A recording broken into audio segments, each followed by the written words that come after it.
ಸೇರಿಸಯ. ನಾನು ಎನ್ನುವ ಅಹಂಕಾರ ಎಂಬ ಕೆಲ ನರಗಳಿಂದ ರಾಗ ಸರಿಯಿಲ್ಲ, ಅಪಸ್ವರ ಇದೆ, ಸ್ವಲ್ಪ ಸರಿಪಡಿಸಯ್ಯ. ಹೃದಯ ಎಂಬ ವಿನಯದೋಳು ಕೋಟಿ ನರಗಳು ಇರು, ನಿನ್ನಯ ದಿವ್ಯ ಬೆರಳುಗಳಿಂದ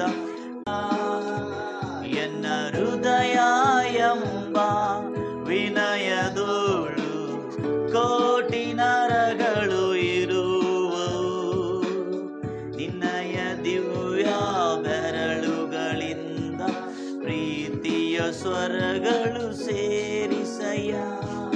ನಿನ್ನಯ ಗೀತವ ಬಾರಿಸಯ್ಯ. ಹೌದು ಕರ್ತನೆ, ಇವತ್ತು ರಾಜ ನನ್ನ ಹೃದಯ ಎಂಬ ಕರ್ತನೆ, ರಾಜ ವಿನಯದಲ್ಲಿ ಕರ್ತನೆ, ನೀನು ಕರ್ತನೆ ನಿನ್ನ ವಾಕ್ಯಗಳಿಂದ ಇವತ್ತು ನಮ್ಮನ್ನು ಬಲಗೊಳಿಸು, ನಮ್ಮನ್ನು ಚೈತನ್ಯಗೊಳಿಸು ರಾಜ. ನಿನ್ನ ನಾಮಕ್ಕೆ ಮಹಿಮುಂಟಾಗಲಿ ಕರ್ತನೆ. ಪ್ರತಿಯೊಬ್ಬರು ಕರ್ತನೆ ಇವತ್ತು ನಿನ್ನ ವಾಕ್ಯವನ್ನು ಕೇಳತಕ್ಕಂಥ ಪ್ರತಿಯೊಬ್ಬರು ಕರ್ತನೆ ಸಂಪೂರ್ಣ ಸಂತೋಷ, ಆನಂದ, ಸಮಾಧಾನದಿಂದ ತುಂಬಿ ಕರ್ತನೆ.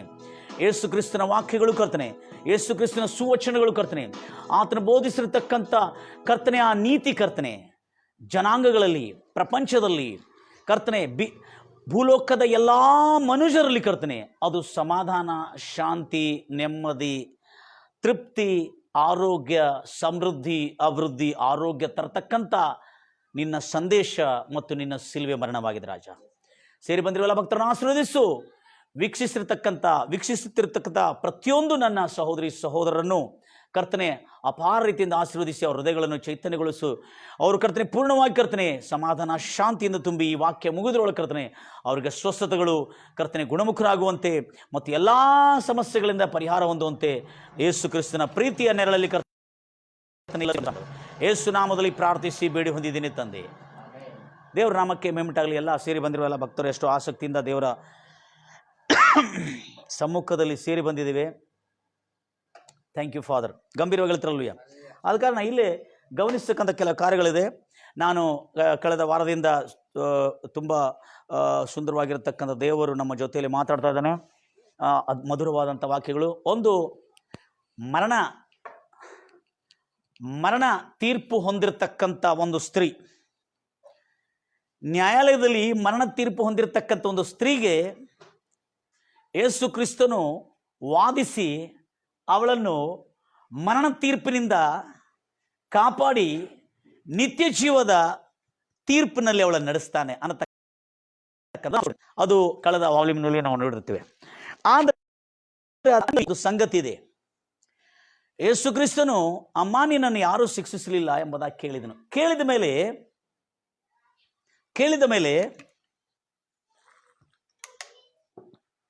ಅಲ್ಲಿಗೆ ಜರುಗಿರ್ತಕ್ಕಂಥ ಸಂಗತಿ ಏನಂದ್ರೆ ಯಾರೂ ಶಿಕ್ಷಿಸಲಿಲ್ಲಯ್ಯ. ಭಾಳ ಜಾಗ್ರತೆ ಅಂತ ಕೇಳ್ತಾರೆ.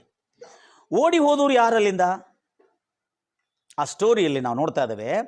ಯೇಸು ಕ್ರಿಸ್ತನು ವ್ಯಭಿಚಾರದಿಂದ ಹಿಡಿಯಲ್ಪಟ್ಟಿರ್ತಕ್ಕಂಥ ಸ್ತ್ರೀ ಯೇಸು ಕ್ರಿಸ್ತನ ಸಮ್ಮುಖದಲ್ಲಿ ತಂದಿರ್ತಾರೆ ಪರಿಸಯ್ಯರು, ಶಾಸ್ತ್ರೀಯರು. ತಂದಿದ್ದ ಕೂಡಲೇ ಯೇಸು ಕ್ರಿಸ್ತನ ಆ ಸಮಯದಲ್ಲಿ ಏನು ಮಾಡ್ತಾ ಇರ್ತಾನೆ? ಅಲ್ಲಿ ದೊಡ್ಡ ಜನಸ್ತೋಮ ಸೇರಿ ಬಂದು ಯೇಸು ಕ್ರಿಸ್ತನು ಅವ್ರಿಗೆ ಬೋಧಿಸ್ತಾ ಇರ್ತಾನೆ. 9ನೇ ಅಧ್ಯಾಯ 8ನೇ ಅಧ್ಯಾಯ ಯೋಹಾನ ಸುವಾರ್ತೆ 8ನೇ ಅಧ್ಯಾಯದಲ್ಲಿ ನಾವು ನೋಡ್ತೇವೆ. ಯೇಸು ಕ್ರಿಸ್ತನು ಅಲ್ಲೇ ಅನೇಕ ಜನರು ಯೇಸು ಕ್ರಿಸ್ತನನ್ನು ನೋಡಿ ಸೇರಿ ಬಂದು ಆತನ ಉಪದೇಶಗಳನ್ನು, ಆತನ ನೀತಿ ಉಪದೇಶಗಳನ್ನು ಕೇಳಲಿಕ್ಕೆ ಬಂದಿರ್ತಾರೆ. ಜಾಗೃತಿಯಿಂದ ಗಮನಿಸ್ತೀರಿ ಎಲ್ಲರೂ ದೇವ್ರ ಮಕ್ಕಳೇ.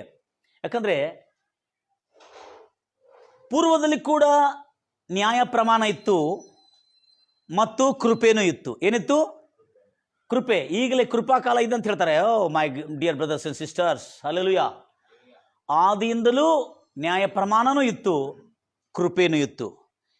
ಕೃಪೆ ಹೇಗೆ ಕಾಣ್ತದೆ? ಯಜ್ಞ ಅರ್ಪಣೆಗಳಿಂದ. There is a law and there is a blood also, the graceful blood. Hallelujah. ಅದಕ್ಕಾಗಿ ಈಗಲೂ ಅದೇ ನ್ಯಾಯ ಪ್ರಮಾಣನೂ ಇದೆ ಮತ್ತು ಯೇಸು ಕ್ರಿಸ್ತನ ರಕ್ತದಿಂದ ಉಂಟಾಗಿರತಕ್ಕಂಥ ಕೃಪೆಯು ನಮಗಿದೆ. ಯೇಸು ಕ್ರಿಸ್ತನು ಅನೇಕ ಜನರು ಯೇಸು ಕ್ರಿಸ್ತನ ಆ ಸ್ಥಳದಲ್ಲಿ ಇರುವುದರಿಂದ ಅನೇಕ ಜನರು ಸೇರಿ ಬಂದು ಯೇಸು ಕ್ರಿಸ್ತನ ಸಂದೇಶವನ್ನು, ದೊಡ್ಡ ಜನಸಮೂಹವಾಗಿ ಸೇರಿ ಬಂದು ಅನೇಕ ಜನರು ಯೇಸು ಕ್ರಿಸ್ತನ ಸಂದೇಶವನ್ನು ಕೇಳ್ತಾ ಇದ್ದಾರೆ, ಯೇಸು ಕ್ರಿಸ್ತನ ಉಪದೇಶವನ್ನು ಕೇಳ್ತಾ ಇದ್ದಾರೆ, ಯೇಸು ಕ್ರಿಸ್ತನ ಕಲಿಸ್ಕೊಟ್ಟಿರ್ತಕ್ಕಂಥ ನೀತಿ ಉಪದೇಶವನ್ನು. ಯಾಕೆ ಜನರು ಸಂದೇಶವನ್ನು ಕೇಳಲಿಕ್ಕೆ ಬರ್ತಾ ಇದ್ದಾರೆ? ಆತನ ಸಂದೇಶದಲ್ಲಿ ಏನಿದೆ? ನಾನು ಪ್ರಶ್ನೆ ಕೇಳ್ತೇನೆ, ಉತ್ತರ ಕೊಡಬೇಕು. ಎಲ್ಲಿ ಕನಸು ನೋಡಕ್ಕೆ ಹೋಗ್ಬಿಡ್ರಿ, ವಾಕ್ಯ ಕೇಳುವಾಗ ಕನಸಿನಲ್ಲಿ ಕೂಡ ನಿಮ್ಮನ್ನು ಹೇಳ್ಕೊಂಡು ಬರ್ತೇನೆ. ಅಲ್ಲಯ್ಯ, ಗಂಭೀರವಾಗಿ ಹೇಳ್ತಿರಲಿಲ್ಲ. ಅದ ಕಾರಣ ಏನು ವಿಚಾರ ಮಾಡೋಕ್ಕೆ ಹೋಗ್ಬೇಡ್ರಿ. ಇಲ್ಲಿ ಕುಂತಿರುವಾಗ ನೀವು ದೇವರ ವಾಕ್ಯವನ್ನು ಕೇಳಿ ಪರಿಪೂರ್ಣವಾಗಿ ಅದನ್ನೇ ನೆನಪಿಟ್ಕೊಳ್ಬೇಕು. ಭಾಳ ಚೆನ್ನಾಗಿರ್ತದೆ. ಭಾಳ ಒಳ್ಳೆ ಜನರು ನೀವೆಲ್ಲ. Praise Lord Jesus. ಗಂಭೀರವಾಗಿ ಹೇಳ್ತಿರಲ್ವಿಯ, ನಿಮ್ಮಂಥ ಒಳ್ಳೆ ಜನರು ಈ ಭೂಲೋಕದಲ್ಲಿ ನೋಡಬೇಕೆಂಬುದಾಗೆ ಬಯಸ್ತಾ ಇದ್ದಾನೆ. ನಿಮ್ಮಕ್ಕಿಂತ ಒಳ್ಳೆ ಜನರು ನೋಡಬೇಕೆಂಬುದಾಗಿ ಬಯಸ್ತಾ ಇದ್ದಾನೆ. Praise Lord Jesus.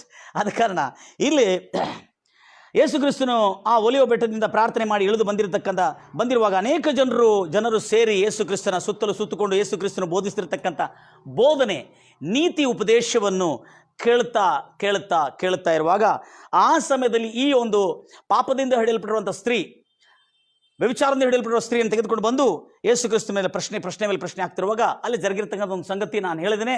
ಅದು ಹೇಗೆ ಯೇಸು ಕ್ರಿಸ್ತನು ಕೆಳಗೆ ಬಗ್ಗಿ ಬರೆದನು, ಏನು ಬರೆದನು, ಮತ್ತು ಮಧ್ಯದಲ್ಲಿ ಪ್ರಶ್ನೆ ಹಾಕಿದ, ನಿಮ್ಮಲ್ಲಿ ಪಾಪ ಇಲ್ಲದನ್ನು ಯಾರು ಮೊದಲು ಕಲಿಸಿರುವುದಾಗಿ, ಮತ್ತೆರಡನೇ ಸಾರಿ ಬರೆದ, ಅದು ಏನು ಬರೆದನೆಂಬುದಾಗಿ ಇದುವರೆಗೂ ಯಾರಿಗೂ ಗೊತ್ತಾಗಿಲ್ಲ. ಆದರೆ ಕಳೆದ ವಾಲ್ಯೂಮ್ನಲ್ಲಿ ಅದನ್ನು ತಿಳಿಸಿದ್ದೇನೆ. ಯೇಸು ಕ್ರಿಸ್ತರು ಕೆಳಗೆ ಬಗ್ಗಿ ಬರೆದಿದ್ದೇನೆಂದರೆ ಎಲ್ಲರ ಪಾಪಗಳಲ್ಲ ಅಂತೇಳಿ ತೋರಿಸ್ಕೊಟ್ಟಿದ್ದೇನೆ. ಬಂದಿದ್ದಾನೆ, ಯಾರೋ ಬಂದಿದ್ದಾರೆ, ಅಣ್ಣಯ್ಯ, ತಮ್ಮಯ್ಯ, ಅಕ್ಕಯ್ಯ, ಯಾರು ಬಂದಿರಿ, ಇವರೆಲ್ಲರ ಪಾಪ ಬರ್ಕೋತ ಕುಂತಿಲ್ಲ ಯೇಸು ಕ್ರಿಸ್ತನಂತ ಚೀಪ್ ಕೆಲಸ ಮಾಡೋನು ಅಲ್ಲ. ಆದ ಕಾರಣ ಅಲ್ಲಿ ಕೆಲವು ವಾಕ್ಯಗಳನ್ನು ಬರೆದೆನೆಂಬುದಾಗಿ ನಾನು ತಿಳಿಸಿದ್ದೇನೆ ಕಳೆದ ವಾಲ್ಯೂಮ್ನಲ್ಲಿ. ಅದು ಕಳೆದ ವಾಲ್ಯೂಮ್ ನೋಡಿಕೊಂಡು ನೀವು ಅದನ್ನು ಇನ್ನೂ ಹೆಚ್ಚಾಗಿ ವೃದ್ಧಿ ಆಗ್ಬೋದು. ಆದರೆ ಕೊನೆಗೆ ಯೇಸು ಕ್ರಿಸ್ತನು ಪಾಪಿಯನ್ನು ರಕ್ಷಿಸುವುದಕ್ಕೆ, ಪಾಪಿಯಾದ ಮರಣದಂಡನೆಗೆ, ಮರಣ ತೀರ್ಪಾಗಿತ್ತು ಇವಳಿಗೆ. ಯಾವ ತೀರ್ಪಾಗಿತ್ತು? ವಾಸ್ತವಿಕವಾಗಿ ಅವಳು ಮಾಡಿರತಕ್ಕಂಥ ವ್ಯಭಿಚಾರಕ್ಕೆ ಯಾವ ತೀರ್ಪಿತ್ತು? ಮರಣ ತೀರ್ಪು, ಸಜಾಯ ಮೌತ್. ಆದರೆ ಸುಪ್ರೀಂ ಕೋರ್ಟಲ್ಲಿ ಆರ್ಡರ್ ಆಗಿಬಿಟ್ಟಿದೆ ಅದು, ಯಾರು ವ್ಯಭಿಚಾರದಿಂದ ಹಿಡಿಯಲ್ಪಟ್ಟಿರೋ ಸ್ತ್ರೀ. ಆದರೆ ನ್ಯಾಯ ಪ್ರಮಾಣಗಳನ್ನು ಮಾಡಿರತಕ್ಕಂಥ ಸುಪ್ರೀಂ ಜಡ್ಜೇ ಇಲ್ಲ ಬಂದಿದ್ದಾನೆ ಯೇಸು ಕ್ರಿಸ್ತನು. ಈಗ ಅವಳನ್ನು circumstantial witness, eye witness, medical witness, puncture witness ಎಲ್ಲ ಪ್ರೂವ್ ಆಗಿಬಿಟ್ಟಿದೆ. ಇವಳು ಯಾರು? ವ್ಯಭಿಚಾರಿ. ಆದರೆ ಅಂಥ ಪ್ರೂವ್ ಆಗಿದ್ದ ಕೇಸನ್ನು ಕೂಡ ಯೇಸು ಕ್ರಿಸ್ತನು ಡಿಫೆಂಡ್ ಮಾಡಿ ಅವಳನ್ನು ಮರಣ ತೀರ್ಪಿನಿಂದ ಕಾಪಾಡಿದ್ದಾನೆ. Praise Lord Jesus. One of the leading advocate of the world. If you want to learn something about the law and lawyer, just keep on reading Bible, then you can understand what is law in the Bible. ಗಂಭೀರವಾಗಿ ಹೇಳ್ತಿರಲ್ವಿಯ.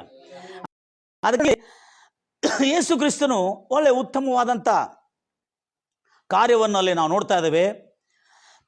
ಆದ ಕಾರಣ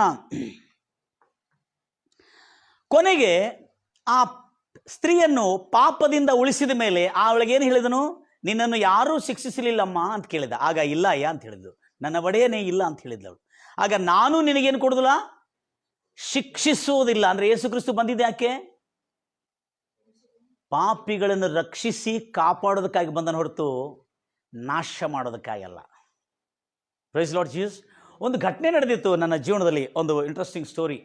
ಕೇಳಬೇಕೆಲ್ಲರೂ, ಕೂತವರು ಕೂಡ ಭಾಳ ಜನ ಕೇಳ್ತಾ ಇದ್ದಾರೆ, ನಂಗೆ ಗೊತ್ತಿದೆ. ಹಲ್ಲೆಲೂಯಾ. ಒಂದು ದಿವಸ ನಾನು ಒಂದು ಸ್ಲಮ್, ಕೊಳಚು ಪ್ರದೇಶದಲ್ಲಿ ಹೋಗಿರುವಾಗ, ಆ ಸಂಧ್ಯಾ ವೇಳೆಯಲ್ಲಿ ಸುಮಾರು 9 ಗಂಟೆ ಆಯಿತು. ನನ್ನ ಬೈಕ್ ತಗೊಂಡು ಹೋಗ್ತಾ ಇರೋ ಸಮಯದಲ್ಲಿ ಅಲ್ಲಿ ಅನೇಕ ಜನರು ತುಂಬಿ ಬಂದು ಒಂದು ವಯಸ್ಸಿನ, ಸುಮಾರು ಒಂದು 35 ವಯಸ್ಸಿನ ಸ್ತ್ರೀಯನ್ನು ಎಲ್ಲರೂ ಕೂಡಿ ಹೊಡಿತಾ ಇದ್ರು. ಅವಳನ್ನು ಮನೆಯಿಂದ ಎಳೆದು, ಈ ಓಣಿಯಲ್ಲಿ ನೀನು ಉಳಿಬಾರ್ದು, ಈ ಓಣಿ ಒಳಗೆ ಉಳಿದ್ರೆ ನೀನು ಬಿಡುದಿಲ್ಲ ಅಂತೇಳಿ ಅವಳು ಎಳ್ಕೊಂಡು ತೊಗೊಂಡೋಗಿ ಓಣಿ ಹೊರಗೆ ಹಾಕ್ತಾ ಇರುವಾಗ ಆ ಸಂದರ್ಭದಲ್ಲಿ ಅದೃಷ್ಟದಿಂದ ನಾನು ಅಲ್ಲಿ ಬಂದುಬಿಟ್ಟೆ. ಆವಾಗ ಆ ಓಣಿಯಲ್ಲಿ ಇದ್ದವರೆಲ್ಲರಿಗೆ ನಾನು ಸ್ವಲ್ಪ ಪರಿಚಯ ಇದ್ದೇನೆ. ಅಂದರೆ ನಾನು ಭಾಳ ಜನರಿಗೆ ಸೇವೆ ಮಾಡ್ತೇನೆ ಅಂತ ಅವರೆಲ್ಲರಿಗೂ ಪರಿಚಯ ಇದೆ. ಆದ ಕಾರಣ ಆ ಓಣಿಯಲ್ಲಿದ್ದವರೆಲ್ಲರಿಗೂ ನಾನು ಏನಾಗಿದೆ ಅಂತೇಳಿ ಒಳಗೆ ನಾನು ನುಗ್ಗಿ ನೋಡಿರುವಾಗ ಆ ಸ್ತ್ರೀಯನ್ನು ಹೊಡಿತಾ ಇದ್ರು. ಅವರು ಹಿಗ್ಗಮಿಗ್ಗವಾಗಿ ಎಳ್ಕೊಂಡು ತೊಗೊಂಡೋಗ್ತಾ ಇದ್ರು. ನಾನು ಕೇಳಿದೆ ಏನಾಯಿತು? ಇಲ್ಲ, ಇವಳು ನಮ್ಮ ಓಣಿಯಲ್ಲಿ ವ್ಯಭಿಚಾರದ ಓಣಿ ಮಾಡಿಬಿಟ್ಟಿದ್ದಾಳೆ. ಇಲ್ಲಿ ಯಾರು ನೋಡಿದ್ರು ರಾತ್ರಿ ಬಂದು ಅವಳ ಮನೆ ಬಾಗಲ ಬಾರಿಸೋ ಮನುಷ್ಯ, ಗ್ರಾಹಕನು ಆ ವ್ಯಭಿಚಾರ ಮಾಡ್ಲಿಕ್ಕೆ ಬಂದಿದ್ದ ಮನುಷ್ಯ ನಮ್ಮ ಆಜುಬಾಜು ಮನೆ ಬಾರಿಸ್ತಾ ಇತ್ತಂತ. ಅದಕ್ಕಾಗಿ ನಾವು ಬಾಗಲ ತೆರೆದ ಕೂಡಲೇ ಆಕಿನ ಹೆಸರು ತೊಗೊಂಡು ಒಳಗೆ ಬರಕ್ಕೆ ಹೋಗ್ತಾರಂತೆ. ಆವಾಗ ನಮ್ಮ ಓಣಿ ಎಲ್ಲ ವ್ಯಭಿಚಾರದ ಓಣಿ ಆಗಿಬಿಟ್ಟಿದ್ದೀರಿ, ಇವಳು ಬಂದಾಗಿಂದ ಅಂಥೇಳಿ ಅವಳನ್ನು ಹೊಡೆದು ಹೊರಗಾಗಬೇಕು, ಈ ಮನೆ ಒಳಗೆ ಇರೋದೇ ಬೇಡ ಅವಳು ಅಂತೇಳಿ ಅವಳನ್ನು ಭಾಳಷ್ಟು ಪೀಡಿಸಿದರು. ಆವಾಗ ಈ ಪಕ್ಕದವರು ಆ ಪಕ್ಕದವರು ಓಣಿಯವರು ಎಲ್ಲರೂ ಹಿಡಿದುಕೊಂಡು ನಮ್ಮ ಓಣಿಗೆ ಭಾಳ ಅವಮಾನ ಆಗ್ತಾಯಿದೆ ಅಂತ ಹೇಳಿದ್ರು ಅವರು. ಆ ಸಮಯದಲ್ಲಿ ನನಗೆ ಯೇಸು ಕ್ರಿಸ್ತನ ಈ ಒಂದು ಸನ್ನಿವೇಶ ನನಗೆ ನೆನಪು ಬಂತು. ಯೇಸುವೆ, ವ್ಯಭಿಚಾರದಲ್ಲಿ ಹಿಡಿಯಲ್ಪಟ್ಟಿರುವಂಥ ಸ್ತ್ರೀ, ಅವಳನ್ನು ಹೀಗೆ ಇವಳನ್ನು ಹೆಂಗೆ ಉಳಿಸಲಿಕ್ಕೆ ಕರ್ತನೆ ಅಂಥೇಳಿ ನಾನು ಪ್ರಾರ್ಥನೆ ಮಾಡುವಾಗ ದೇವರು ನನಗೆ ಒಂದು ಉಪಾಯ ಕೊಟ್ಟರು. ನಾನು ಹೇಳಿದೆ, ಅವಳು ವ್ಯಭಿಚಾರ ಯಾಕೆ ಮಾಡ್ತಾ ಇದ್ದಾಳೆ ಗೊತ್ತಿದೆ ಅಂತ ಕೇಳಿದೆ. ಹಾಗೆ ಕೇಳಿದೆ, ತನ್ನ ಹೊಟ್ಟೆಪಾಡಿಗಾಗಿ ವ್ಯಭಿಚಾರ ಮಾಡ್ತಾ ಇದ್ದಾಳೆ, ಅದಕ್ಕಾಗಿ ಜನ ಎಲ್ಲ ಇಲ್ಲಿ ಬರ್ತಾ ಇದ್ದಾರೆ. ಆದರೆ ಇವಳಿಗೆ ಬರೋದು ಬಂದಾಗಿದ್ದಾರೆ, ಇನ್ನು ಯಾರು ಬರ್ತಾ ಇಲ್ಲ, ನಾನು ಇಲ್ಲಿ ವ್ಯಭಿಚಾರ ಮಾಡ್ತಾ ಇಲ್ಲ, ನಾನು ಬೇರೆ ಕಡೆ ಹೋಗಿ ವ್ಯಭಿಚಾರ ಮಾಡ್ತಾ ಇದ್ದೀನಿ ಸರ್, ನಾನು ಇಲ್ಲಿ ನಮ್ಮ ಮನೇಲಿ ವ್ಯಭಿಚಾರ ಮಾಡ್ತಾ ಇಲ್ಲ, ಭಾಳ ಜನ ತಪ್ಪಿಸಾರಿ ಬರ್ತಾರೆ ನನ್ನ ಮನೆಗೆ ಅಂತೇಳಿ ಅವಳು ಭಾಳ ಅಳ್ತಾ ಇದ್ಲು. ಆವಾಗ ನಾನು ಏನು ಮಾಡಿದೆ, ಆಯ್ತಮ್ಮ ಒಂದು ಕೆಲಸ ಮಾಡಿರಿ, ಇವಳ ಮನೆಗೆ ಯಾರೂ ವ್ಯಭಿಚಾರ ಮಾಡ್ಲಿಕ್ಕೆ ಬರಬಾರ್ದಂದ್ರೆ ಇವಳನ್ನು ಹೊಡೆಯೋದ್ಲಿಕ್ಕೆ ನೀವು ಎಷ್ಟು ಜನ ಸೇರಿ ಬಂದಿದ್ರಿ, ಭಾಳ ಹುಷಾರಾಗಿದ್ರಿ. ಯಾಕಂದರೆ ನೀವು ಭಾಳ ಜ್ಞಾನಿಗಳು, ನಂಗೆ ಗೊತ್ತಿದೆ. ಯಾಕಂದರೆ ನಿಮ್ಮ ಓಣಿಯ ಮಾನವನ್ನು ಕಾಪಾಡೋದಕ್ಕಾಗಿ ಒಬ್ಬಳು ಮಾನಗೆಟ್ಟವಳನ್ನು ಹೊಡೆದು ಹೊರಗಾಕಿದರೆ ನಿಮ್ಮ ಓಣಿ ಮಾನ ಕಾಪಾಡಲ್ಪಡೋದಿಲ್ಲ. ಇಲ್ಲೊಂದು ಕೆಲಸ ಮಾಡೋಣ, ಆ ಸ್ತ್ರೀಯನ್ನು ಹೊಡೆಯೋದಕ್ಕಾಗಿ ನೀವು ಎಷ್ಟು ಶಕ್ತಿಯನ್ನು, ಎಷ್ಟು ಕೋಪವನ್ನು, ಎಷ್ಟು ರೌದ್ರವನ್ನು ಉಪಯೋಗ ಮಾಡಿದ್ರಲ್ಲ, ಅದಕ್ಕಾಗಿ ಸ್ವಲ್ಪ ಒಂದು ಕೆಲಸ ಹೇಳ್ತೇನೆ, ಅದನ್ನು ಮಾಡಿರಿ. ಅದನ್ನು ಮಾಡಲಿಕ್ಕಾಗಲಿದ್ದಿದ್ರೆ ಅವಳ ಮೇಲೆ ಕೈ ಹಚ್ಚಬಾರ್ದು ಅಂತ ಹೇಳಿದೆ ನಾನು. Praise Lord Jesus.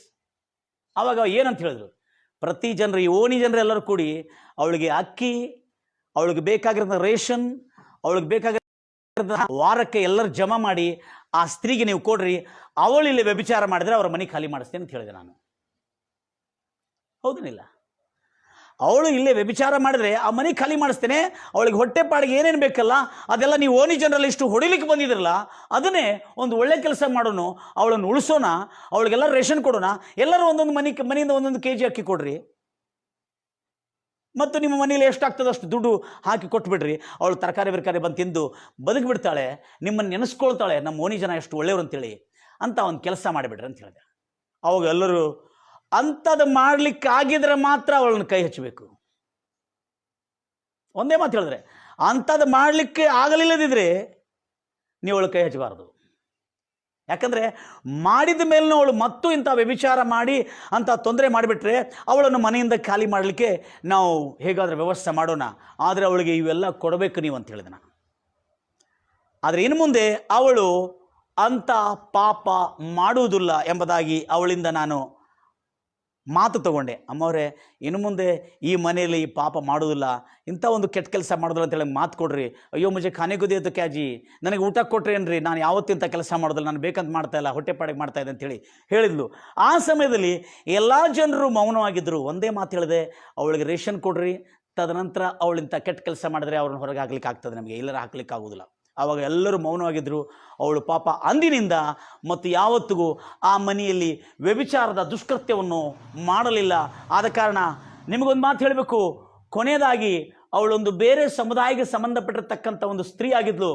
ಕೊನೆಯಾಗಿ ಅವಳು, ಅವಳ ಎಲ್ಲ ಮಕ್ಕಳು ಪೂನಾದಲ್ಲಿ ಯೇಸು ಕ್ರಿಸ್ತನ ನಂಬಿ ರಕ್ಷಣೆ ಹೊಂದಿ ದೀಕ್ಷಾಸ್ನಾನ ತಗೊಂಡಿದ್ದಾರೆ. ಮತ್ತು ಅವಳು ಕೊನೆಗೆ ತೀರಿಕೊಳ್ಳುವಾಗ ಏಡ್ಸ್ ವ್ಯಾಧಿಯಿಂದ ಅವಳು ಪೀಡಿಸಲ್ಪಡ್ತಾ, ಯಾಕಂದರೆ ಅವಳು ವೇಶ್ಯ ಆಗಿದ್ದಳು. ಅವಳು ಏಡ್ಸ್ ವ್ಯಾಧಿಯಿಂದ ಪೀಡಿಸಲ್ಪಡ್ತಾರೆ. ಇದೇ ನಮ್ಮ ಸರ್ಕಾರಿ ಆಸ್ಪತ್ರೆಯಲ್ಲಿ ಅವರು ಮರಣಿಸಿದರು. ಮರಣಿಸಲಿಕ್ಕೆ ಮುಂಚೆ ಮರಣಗಂಡಾಂತರದಲ್ಲಿ ಬಂದಿರುವಾಗ ಅವರ ಎಲ್ಲ ಮಕ್ಕಳನ್ನು ಇಲ್ಲಿ ಕರೆ ಕಳಿಸಿ ಅವಳನ್ನು ತೆಗೆದುಕೊಂಡು ಹೋಗುವಂತೆ ನಾನು ಮಾಡಿದೆ. ಅವಾಗ ಕೆಲವು ದಿವಸಗಳು ಅವರ ಮಕ್ಕಳ ಜೊತೆಯಲ್ಲಿ ಸಂತೋಷವಾಗಿದ್ದು ತನ್ನ ಪಾಪ ಪ್ರಾಯಶ್ಚಿತ್ತ ಪಡ್ಕೊಂಡು ಕ್ರಿಸ್ತೇಸುವನ್ನು ನಂಬಿ ಈ ಲೋಕದ ಯಾತ್ರೆಯನ್ನು ಮುಗಿಸಿದ್ಲು. ಅವಳು ನಿಜವಾಗಲೂ ಪರಲೋಕ ರಾಜ್ಯ ಸೇರಿದಿಲ್ಲ ಎಂಬುದಾಗಿ ನನಗೆ ಗೊತ್ತಿದೆ. ಗಂಭೀರವಾಗಿ ಹೇಳ್ತಿರಲ್ವಯ್ಯ? ಹಾಗೆ ಯೇಸು ಕ್ರಿಸ್ತನು ಆ ಪಾಪ ಸ್ತ್ರೀಯನ್ನು ಖಾಲಿ ಇವರಿಂದ ರಕ್ಷಿಸೋದು ಮಾತ್ರ ಅಲ್ಲ ಬ್ರದರ್, ಭಾಳ important, just sentence to the death, ಮರಣ ಗಂಡಾಂತರ, ಮರಣದ ತೀರ್ಪು ಹೊಂದಿರತಕ್ಕಂಥ ಸ್ತ್ರೀಯನ್ನು ಮರಣದ ತೀರ್ಪಿಂದ ಉಳಿಸಿ ಕೊನೆಗೇನು ಹೇಳಿದಾನೆ, ನಿನ್ನನ್ನು ಯಾರೂ ಶಿಕ್ಷಿಸಲಿಲ್ಲ ಅಲ್ವಾ? ಹಲ್ಲೆಲೂಯಾ. ನನ್ನೆವರು ಶಿಕ್ಷಿಸ್ತಾರೆ, ಹಲ್ಲೆಲೂಯಾ. ಕೆಲವು ಜನ ಅದಾರೆ, ನನ್ನನ್ನು ಯಾರು ಶಿಕ್ಷಿಸ್ತಾರೆ ಅನ್ನೋ, ಇಲ್ಲ, ನಿನ್ನಕ್ಕೆ ಯಾರು ಶಿಕ್ಷಿಸಲಿಲ್ಲ ಅಲ್ವಾ? Praise Lord Jesus. ಇಲ್ಲ ಅಯ್ಯ ಅಂತ ಹೇಳಿದೆ, ಇಲ್ಲ ಒಡೆಯನೆ ಅಂತ ಹೇಳಿದೆ. ಆವಾಗ ನಾನು ನಿನ್ನನ್ನು ಶಿಕ್ಷಿಸುವುದಿಲ್ಲ, ಇನ್ನು ಮುಂದೆ ಪಾಪ ಮಾಡಬೇಡ. ಯಾಕೆ ಈ ಮಾತನ್ನು ಹೇಳಿದ ಕೂಡಲೇ ಅಷ್ಟಕ್ಕೆ ಬಿಡಲಿಲ್ಲ. ಎಲ್ಲ ಜನರು ಓಡಿ ಹೋಗಿದ್ರು. ಯಾವ ಜನರು ಓಡಿ ಹೋಗಿದ್ರು ಬ್ರದರ್? ಅನೇಕ ಪ್ರಾರ್ಥನೆಗೆ ಬಂದಿರತಕ್ಕಂಥ, ಯೇಸು ಕ್ರಿಸ್ತನ ವಾಕ್ಯವನ್ನು ಕೇಳಲಿಕ್ಕೆ ಬಂದಿರತಕ್ಕಂಥ ಜನರೆಲ್ಲರೂ ಅಲ್ಲೇ ಇದ್ದಾರೆ ಯೇಸು ಕ್ರಿಸ್ತನ ಜೊತೆಲಿ. ಆದರೆ ಯಾರು ಅವಳನ್ನು ಶಿಕ್ಷಿಸಬೇಕು, ಕಲಿಸಿದು ಕೊಂದಾಗಬೇಕನ್ನತಕ್ಕಂಥ ಮತ್ತಲ್ಲ, ಅವರು ಮಾತ್ರ ಬಿಟ್ಟು ಓಡೋಗಿದ್ರು. ಆಗ ಈ ಸ್ತ್ರೀಗೆ ಆ ಕ್ಷಮಾಪಣೆ ಕೊಟ್ಟಿದ ನಂತರ ಇನ್ನು ಮುಂದೆ ಪಾಪ ಮಾಡಬೇಡ ಅಂತ ಹೇಳಿರುವಾಗ ಅರ್ಥ ಏನಿದ್ರದು? ಇದಕ್ಕಿಂತ ದೊಡ್ಡ ಕೇಡು ನಿನ್ನ ಮೇಲೆ ಬರಬಾರದೆಂದು ಇಚ್ಛೆಯಿಂದ ಇನ್ನು ಮುಂದೆ ಪಾಪ ಮಾಡಬೇಡ ಎಂಬುದಾಗಿ ಹೇಳಿದೆ. ಆನಂತರ ಭಾಳ ಅಂಶಕ್ಕೆ ಬರೋಣ. ಆಗ ಯೇಸು ಕ್ರಿಸ್ತನು ಅಲ್ಲಿರ್ತಕ್ಕಂಥ ಓಡಿ ಹೋಗಿರುವ ಜನಸ್ತೋಮ, ಯಾರು ಹೋಗಿದ್ರೆ ಜನಸ್ತೋಮ ಓಡಿ ಹೋಗ್ಲಿಕ್ಕೆ ಮುಂಚೆ ಅವರಿಗೆ ಒಂದು ಮಾತನ್ನು ಹೇಳಿದಾನೆ. ಏನಂತ ಹೇಳ್ಕೊಂಡು, ಇಗೋ ನಾನು ಲೋಕಕ್ಕೆ ಏನಾಗಿದ್ದೇನೆ? ಬೆಳಕಾಗಿದ್ದೇನೆ. ನನ್ನನ್ನು ಹಿಂಬಾಲಿಸುವವನು ಯಾವನೇ ಇರಲಿ ಅವನು ಕತ್ತಲಲ್ಲಿ ನಡೆಯುವುದಿಲ್ಲ. ಆ ಬೆಳಕು ಜೀವವನ್ನು ಉಂಟು ಮಾಡ್ತದೆ. ಏನು ಉಂಟು ಮಾಡ್ತದೆ? ಜೀವ. ಈಗ ಎಲ್ಲರೂ ಯೇಸು ಕ್ರಿಸ್ತನು ತಾನು ಯಹೂದ್ಯರಿಗೆ ಬೆಳಕಂತ ಹೇಳಿಲ್ಲ, ತಾನು ಇಸ್ರಾಯೇಲರಿಗೆ ಬೆಳಕಂತ ಹೇಳಿಲ್ಲ, ಅಥವಾ ತಾನು ಅರಬ್ ರಾಷ್ಟ್ರದಲ್ಲಿರ್ತಕ್ಕಂಥ ಎಲ್ಲ ಅರಬರಿಗೆ ಬೆಳಕು ಮಾತ್ರ ಅಂತ ಹೇಳಿಲ್ಲ. ಯೇಸು ಕ್ರಿಸ್ತನು ನೇರವಾಗಿ ಹೇಳಿದ್ದಾನೆ, ನಾನು ಲೋಕಕ್ಕೆ ಬೆಳಕಾಗಿದ್ದೇನೆ. ನನ್ನನ್ನು ಹಿಂಬಾಲಿಸುವವನು ಕತ್ತಲಲ್ಲಿ ನಡೆಯುವುದಿಲ್ಲ. ಆ ಬೆಳಕು ಜೀವವನ್ನು ಉಂಟು ಮಾಡುತ್ತದೆ. ಅಂದರೆ ಅರ್ಥ ಏನು? ಆ ಸ್ತ್ರೀಗೆ ಮತ್ತಲ್ಲಿ ನಿಂತಿರ್ತಕ್ಕಂಥ ಎಲ್ಲ ಜನರಿಗೆ ಏನು ತಿಳಿಸ್ತಾ ಇದ್ದಾನೆ? ಇನ್ನು ಮುಂದೆ ಪಾಪ ಮಾಡಬೇಡ, ಹೇಗೆ ನಡೆಯಬೇಕು ಅನ್ನೋದು ಕರೆಸ್ಕೊಡ್ತಾನೆ. ನನ್ನನ್ನು ಹಿಂಬಾಲಿಸು. ನನ್ನನ್ನು ಹಿಂಬಾಲಿಸಿದ್ರೆ ನೀನು ಎಂದಿಗೂ ಎಲ್ಲಿ ನಡೆಯುವುದಿಲ್ಲ? ಕತ್ತಲೆ. ಈಗ ಯೇಸುವನ್ನು ಹಿಂಬಾಲಿಸುವವರು ಪಾಪ ಮಾಡಲಿಕ್ಕಾಗತ್ತಾ? ಮಾಡಿದರೆ ಅವರು ಯೇಸುವನ್ನು ಹಿಂಬಾಲಿಸ್ತಾ ಇದ್ದಾರಾ ಅಂದರೆ ಅರ್ಥ ಮಾಡ್ಕೊಳ್ಳಿ, ಭಾಳ ಜಾಗ್ರತೆಯಿಂದ ಗಮನಿಸ್ರಿ. ಆದ ಕಾರಣ ನಾನು ಲೋಕಕ್ಕೆ ಬೆಳಕಾಗಿದ್ದೇನೆ ಎಂಬುದಾಗಿ ಡೈರೆಕ್ಟ್ ಕ್ಲೇಮ್ ಮಾಡಿದ್ದಾನೆ Yesu Kristha. I am the light to the world. He who follows me shall not walk in darkness but have the light of life. ಏನು? ಜೀವದ ಬೆಳಕು. ಜೀವದ ಬೆಳಕು ಅವನು ಹೊಂದಿರುವನು ಎಂಬುದಾಗಿ ಹೇಳಲಾಗಿದೆ. ಇವತ್ತು ನಾನೇ ಲೋಕಕ್ಕೆ ಬೆಳಕಾಗಿದ್ದೇನೆ. ಎಲ್ಲರ ತಿರಲ್ಲೂಯ. ಇವತ್ತು ಬೆಳಕಿನ ಬಗ್ಗೆ ಸ್ವಲ್ಪ ಅಧ್ಯಯನ ಮಾಡೋಣ. ಯಾಕಂದರೆ ಈ ಬೆಳಕು ಏನಂತ ಹೇಳ್ತಾ ಇದ್ದಾನೆ? ನಿಮ್ಮೆಲ್ಲರಿಗೂ ಗೊತ್ತಿದ್ದು, ನಮಗೆ ಪೂರ್ವದಲ್ಲಿ ನಮಗೆ ವಿದ್ಯುತ್ ಶಕ್ತಿ ಇಲ್ಲಾಗಿತ್ತು. LED ಲೈಟು, ಹ್ಯಾಲೋಜನ್ ಲೈಟ್ಗಳೆಲ್ಲ ಇಲ್ಲಾಗಿತ್ತು. ಪೂರ್ವದಲ್ಲಿ ಬೆಳಕು ಬರಬೇಕಾದ್ರೆ ಏನು ಮಾಡಬೇಕಾಗ್ತಿತ್ತು? ಅವರು ಬೆಂಕಿ ಹಚ್ಚಬೇಕಾಗ್ತಿತ್ತು, ಅಥವಾ ಅವರು ಒಂದು ದಿವಿಟಿಯನ್ನು ಹಚ್ಕೊಂಡು ಅದಕ್ಕೆ ಬಟ್ಟೆಯನ್ನು ಸುತ್ತಿ ಅದಕ್ಕೆ ಬೆಂಕಿಯನ್ನು ಹಚ್ಕೊಂಡು ಅವರು ಆ ಬೆಂಕಿ ಅಂಟಿಸಿರುವಾಗಲೇ ಅವರ ಸುತ್ತಲೂ ಬೆಳಕಿರ್ತಿತ್ತು. ಅದಕ್ಕೆ ಆಂಗ್ಲದಲ್ಲಿ ನಾವು ಇಂಗ್ಲೀಷಲ್ಲಿ ಟಾರ್ಚ್ ಅಂತ ಹೇಳ್ತೇವೆ. ಇವತ್ತಿಗೂ ನಾವು ಕೈಯಲ್ಲಿ ಹಿಡಿಯೋದಕ್ಕೆ ಟಾರ್ಚ್ ಅಂತ ಹೇಳ್ತೀವಿ ಅಂತ ಇಲ್ಲ, ಅದಕ್ಕೆ ಟಾರ್ಚ್ ಅಂತ ಹೇಳ್ತಾರೆ. ಸೊ ಆದ ಕಾರಣ ಯೇಸು ಹೇಳಿದಾನೆ, ನಾನು ಲೋಕಕ್ಕೆ ಬೆಳಕಾಗಿದ್ದೇನೆ. ಈ ಬೆಳಕು ಎಂಥದ್ದು? ಭೂಲೋಕದ ಎಲ್ಲ ಜಾತಿ ಜನಾಂಗಕ್ಕೆ, ಮಾನವರಿಗೆ, ಕೆಟ್ಟವರಿಗೆ, ಒಳ್ಳೆಯವರಿಗೆ, ಬುದ್ಧಿವಂತರಿಗೆ, ಬುದ್ಧಿಹೀನರಿಗೆ, ಪ್ರತಿಯೊಬ್ಬರಿಗೂ ನಾನು ಬೆಳಕಾಗಿದ್ದೇನೆ.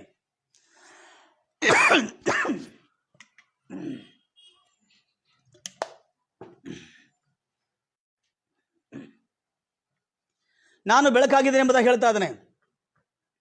ಆದ ಕಾರಣ ಈ ಬೆಳಕು ಹೇಗೆ ಆತನು, ಯೇಸು ಕ್ರಿಸ್ತನು ಜನರಿಗೆ ಹೇಗೆ ಬೆಳಕಾಗಿದ್ದನು, ಯಾವುದರ ನಿಮಿತ್ತ ಬೆಳಕಾಗಿದ್ದನು, ಹೇಗೆ ಆತನು ದೀಪವಾಗಿದ್ದನು ಅನ್ನೋದು ನಾವು ನೋಡೋಣ. ಬೆಳಕು ಇದ್ದಾಗ ಕತ್ತಲಲ್ಲಿ ನಾವು ಹೋಗ್ತಾ ಇದ್ದೇವೆ ಅಂತ ತಿಳ್ಕೊಳ್ಳಿ. ಬೆಳಕಂದ್ರೆ ದೀಪಗಳು ನಮ್ಮ ಮೇಲೆ ನಮ್ಮ ಪಕ್ಕದಲ್ಲಿ ಅಥವಾ ಬೀದಿ ದೀಪಗಳು ಇರ್ತವೆ. ಬೀದಿ ದೀಪಗಳು ಅಂತ ಹೇಳಿ ಸ್ಟ್ರೀಟ್ ಲೈಟ್ಸ್ ಅಂತ ಹೇಳ್ತೇವೆ ನಾವು ಇಂಗ್ಲೀಷಲ್ಲಿ.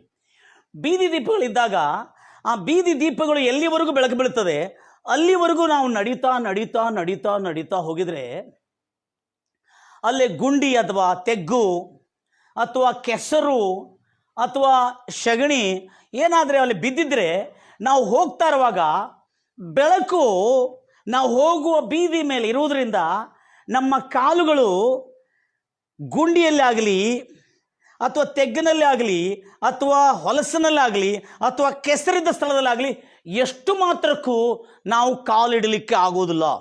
ನಾನು ಯಾಕೆ ಹೇಳ್ತಾ ಇದ್ದೇನೆ ಅಂದರೆ, ಭಾಳ ಜನರು ಹೇಳ್ತಾರೆ, ಇಲ್ಲ ರೀ ನಾನು ಪಾಪ ಮಾಡ್ದಂತೆ ಇರ್ಲಿಕ್ಕೆ ಆಗ್ತಾ ಇಲ್ಲ, ನಾನು ಪಾಪ ಇಲ್ಲದಿದ್ದರೆ ನಾನು ಬದುಕಲಿಕ್ಕೆ ಆಗ್ತಾಯಿಲ್ಲ ಎಂಬುದಾಗಿ ಹೇಳ್ತಾರೆ. ನಾನು ಹೇಳ್ತಾ ಇದ್ದೇನೆ, ಯೇಸು ಕ್ರಿಸ್ತನು ನಾನೇ ಬೆಳಕಾಗಿದ್ದಾನೆ ಎಂಬುದಾಗಿ ಹೇಳಿದಾನೆ. ಆ ಬೆಳಕನ್ನು ಹಿಂಬಾಲಿಸಿದನು ಯಾವತ್ತಿಗೂ ಕತ್ತಲಲ್ಲಿ ನಡೆಯುವುದಿಲ್ಲ. ಅಂದರೆ ಅರ್ಥ ಏನು? ಅವನು ಬೆಳಕಿನಲ್ಲೇ ಇರ್ತಾನೆ. ಕತ್ತಲಲ್ಲಿ ನಡೆಯಲಾರದವನು ಯಾವತ್ತಿಗೂ ಎದರಲ್ಲಿ ಕಾಲಿಡುವುದಿಲ್ಲ. ಕತ್ತಲಲ್ಲಿ ನಡೆಯುವವನು ಎದರಲ್ಲಿ ಕಾಲಿಡ್ತಾನೆ? ಗುಂಡಿಯಲ್ಲಿ, ಕೆಸರಲ್ಲಿ ಅಥವಾ ಅಪಾಯದಲ್ಲಿ ಅಥವಾ ಗಂಡಾಂತರದಲ್ಲಿ ಕಾಲಿಡ್ತಾನೆ. ಆದರೆ ನನ್ನನ್ನು ಹಿಂಬಾಲಿಸುವವನು ಯಾವತ್ತಿಗೂ ಕತ್ತಲಲ್ಲಿ ನಡೆಯುವುದಿಲ್ಲ. ಅಂದರೆ ಅರ್ಥ ಏನಂದರೆ, ಕತ್ತಲೆ ಇಲ್ಲದಿದ್ದರೆ ಅವನು ಪಾದಗಳು ಯಾವತ್ತು ಸರಿಯಾದ ಸ್ಥಳದಲ್ಲಿ ಅವನು ಹೆಜ್ಜೆ ನೀಡ್ತಾ ಮುಂದೋಗ್ತಾ ಇರ್ತಾನೆ. ಯಾರೋ ಕೇಳಿದ್ರು,